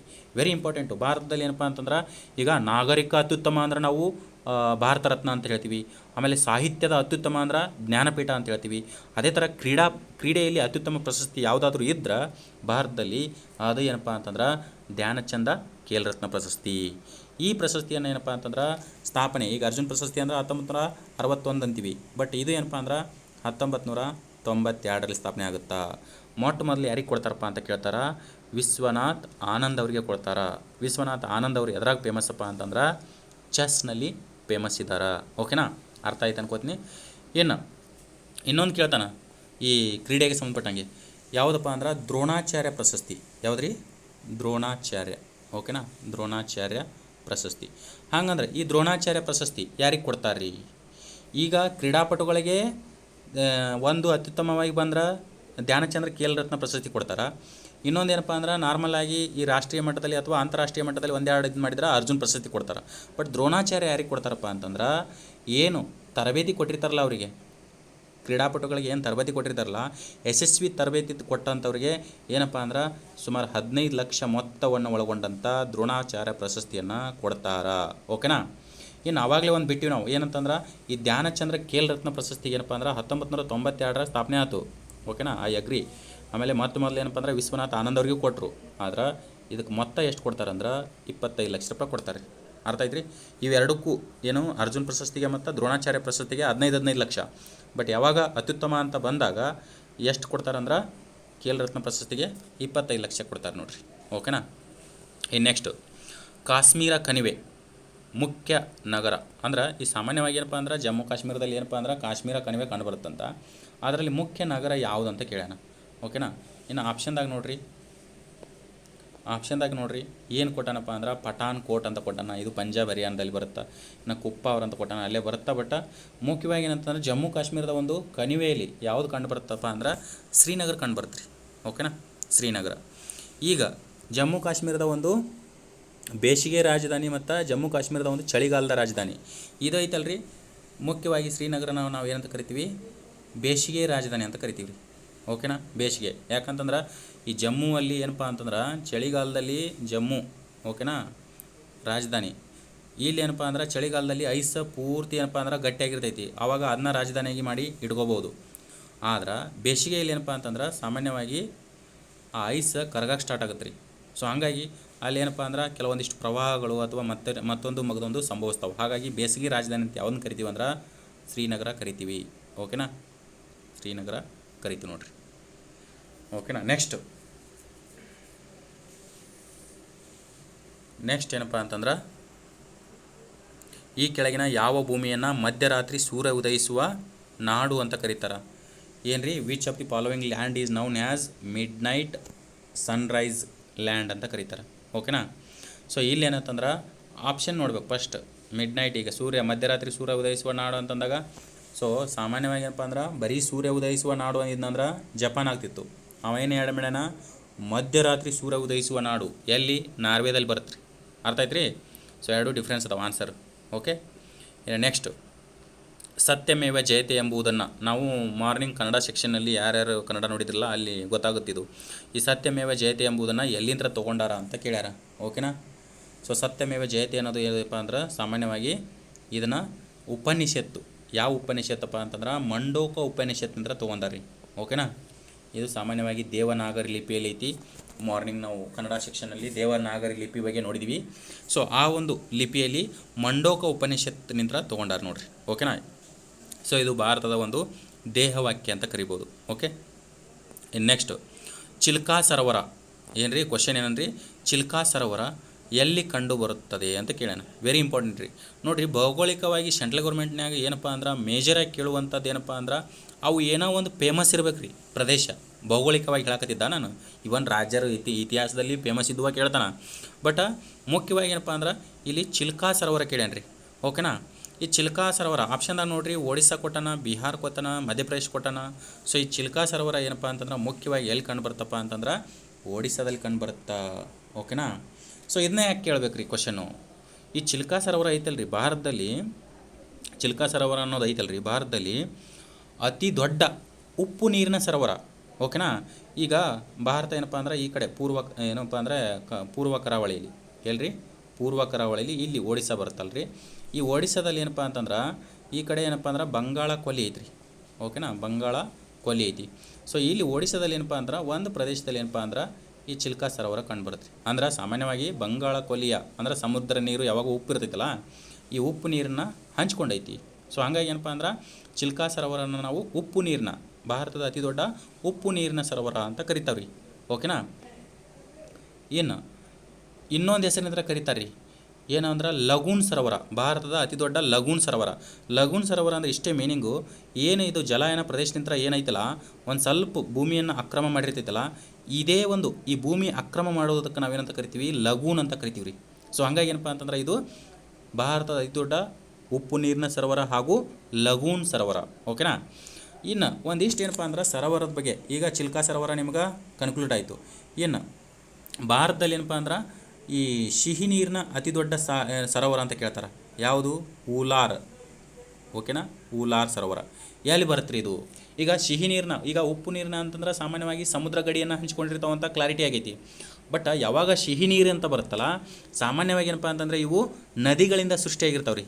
ಓಕೆನಾ, ಈಗ ಊಲಾರ್ ಸರೋವರ ಐತಲ್ರಿ, ಸಾಮಾನ್ಯವಾಗಿ ಜಮ್ಮು ಕಾಶ್ಮೀರದಲ್ಲಿ ಕಂಡು ಬರ್ತಿದ್ದು, ವೆರಿ ಫೇಮಸ್ ಐತಿ. ಓಕೆನಾ, ಇದು ಅತಿ ದೊಡ್ಡ ಸಿಹಿ ನೀರಿನ, ಓಕೆನಾ, ಸ್ವೀಟ್ ವಾಟರ್ ಅಂತ ಕರಿತೀವಿ. ಈಗ ನದಿ ನೀರು ಕುಡಿದಿರ್ತೀರಿ ನೀವು, ಅವು ಸ್ವೀಟ್ ಇರ್ತಾವೆ, ಉಪ್ಪು ಇರ್ತಾವೆ ರೀ, ಇದು ಇರ್ತಾವಲ್ಲ, ಸ್ವೀಟ್ ಇರ್ತಾವಲ್ಲ. ಸೊ ಹಂಗಾಗಿ ಏನಪ್ಪ ಅಂತಂದ್ರೆ ಊಲಾರ್ ಸರೋವರ ಸಿಹಿ ನೀರಿನ ಅತಿ ದೊಡ್ಡ ಸರೋವರ ಎಲ್ಲಿ ಕಂಡು ಬರುತ್ತಾ, ಜಮ್ಮು ಕಾಶ್ಮೀರದಲ್ಲಿ ಕಂಡು ಬರುತ್ತಾ. ಏನು ಯಾವ ನದಿ, ಈಗ ಸ್ವೀಟ್ ವಾಟರ್ ಅಂತಂದಮೇಲೆ ಯಾವುದೋ ಒಂದು ನದಿ ಇರಬೇಕಲ್ಲ, ಜಿಲಂ ನದಿಗೆ ಸೃಷ್ಟಿಯಾಗೈತೆ ನೋಡ್ರಿ.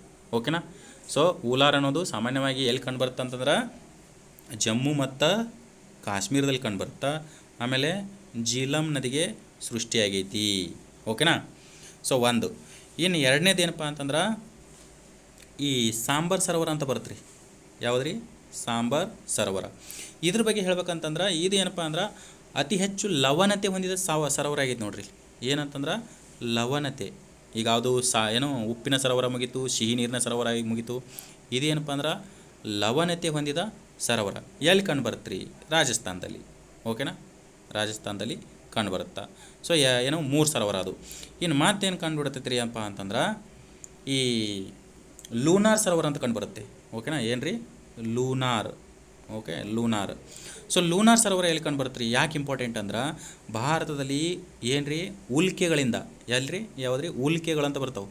ಓಕೆನಾ, ಉಲ್ಕೆಗಳಿಂದ ಏನಪ್ಪ ಅಂತಂದ್ರೆ ಸೃಷ್ಟಿಯಾದಂಥ ಸರೋವರ. ಏನು ಆಕಾಶಗಳಿಂದ ಉಲ್ಕೆಗಳು ಬಿದ್ದು ಎಲ್ಲಿ ಮಹಾರಾಷ್ಟ್ರದ ಲೂನಾರ್ ಎಂಬ ಪ್ರದೇಶದಲ್ಲಿ ಬಿದ್ದುಬಿಟ್ಟು ಆ ಉಲ್ಕೆಗಳಿಂದ ನಿರ್ಮಾಣವಾದಂಥ ಸಾಗರ ಆಗೈತೆ ರೀ. ಇದು ಏನು ಸರೋವರ ಆಗೈತಿ. ಸೊ ಎಲ್ಲಿ ಕಂಡು ಬರುತ್ತೆ ರೀ? ಲೂನಾರ ಮಹಾರಾಷ್ಟ್ರದಲ್ಲಿ ಕಂಡು ಬರುತ್ತೆ.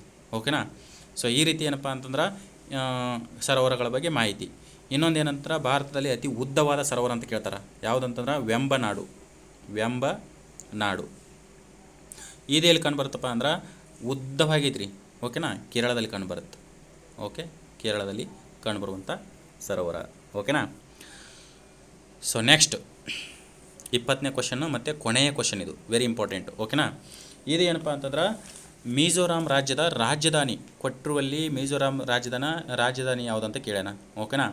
ಈಗ ಶಿಲ್ಲಾಂಗ್ ಐತಿ, ಇಂಪಾಲ್ ಐತಿ, ಮೇಲ್ನೇ ಯಾವುದಲ್ಲ ಅಂತ ಐತಿ, ಐಜ್ವಾಲ್ ಅಂತ ಐತಿ. ಸೊ ಇಲ್ಲಿ ಏನಪ್ಪ ಅಂದ್ರೆ ಮಿಜೋರಾಂ ರಾಜ್ಯದ ಒಂದು ರಾಜಧಾನಿ ಅಂತ ನಾವು ಯಾವುದನ್ನು ಕರಿತೀವಪ್ಪ ಅಂತಂದ್ರೆ ಐಜ್ವಾಲನ್ನು ಕರಿತೀವಿ. ಓಕೆನಾ. ಸೊ ಹಾಗಾದ್ರೆ ಶಿಲ್ಲಾಂಗ್ ಯಾವ ರಾಜ್ಯದ ರಾಜಧಾನಿಪ್ಪ ಅಂತಂದ್ರೆ ಮೇಘಾಲಯದ ರಾಜಧಾನಿ.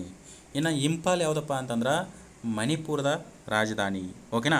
ಸೊ ಈ ರೀತಿ ಏನಂತಂದ್ರೆ ಈಶಾನ್ಯ ರಾಜ್ಯಗಳು, ಒಟ್ಟು ಎಷ್ಟು ರಾಜ್ಯಗಳದವ್ರಿ ಈಶಾನ್ಯದಲ್ಲಿಪ್ಪ ಅಂತಂದ್ರೆ 7 ರಾಜ್ಯಗಳದಾವಲ್ರಿ. 7 ರಾಜ್ಯಗಳ ಒಂದು ಏನಪ್ಪ ಅಂದ್ರೆ ಕ್ಯಾಪಿಟಲ್ ಅಥವಾ ರಾಜಧಾನಿ ಇಂಪಾರ್ಟೆಂಟ್ ಆಗುತ್ತಾ. ಸೊ ನೀಟಾಗಿ ನೋಡ್ಕೋರಿ. ಸೊ ಇದೇನಪ್ಪ ಅಂತಂದ್ರೆ ಈ ಒಂದು ಸೆಕ್ಷನ್ನಿನ ಒಂದು ಡಿಸ್ಕಷನ್ ಆಗಿತ್ತು. ಸ್ವಲ್ಪ ಏನಪ್ಪ ಅಂದ್ರೆ ಸ್ಲೈಡ್ಸ್ನಲ್ಲಿ ಸ್ವಲ್ಪ ಪ್ರಾಬ್ಲಮ್ ಇರ್ಬೋದು. ಓಕೆನಾ, ಬಟ್ ಎಕ್ಸ್ಪ್ಲೇನನ್ನು ನೀಟಾಗಿ ಮಾಡಿದ್ದೀನಿ ಅನ್ಕೋತೀನಿ.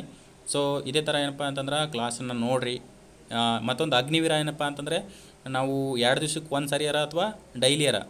ಸೊ ಆಲ್ಮೋಸ್ಟ್ ಅಲ್ಲಿ ಏನಪ್ಪ ಅಂದ್ರೆ ಕ್ಲಾಸ್ ಮಾಡ್ತೀವಿ. ಸೊ ಜಾಸ್ತಿ ಜನ ಸಬ್ಸ್ಕ್ರಿಪ್ಷನ್ ತೊಗೊಂಡ್ರೆ ಅಂದರೆ ಸಬ್ಸ್ಕ್ರೈಬ್ ಆದ್ರೆ ಸೊ ಆಟೋಮೆಟಿಕ್ಕಾಗಿ ಲೈವ್ ಬರುತ್ತೆ ರೀ.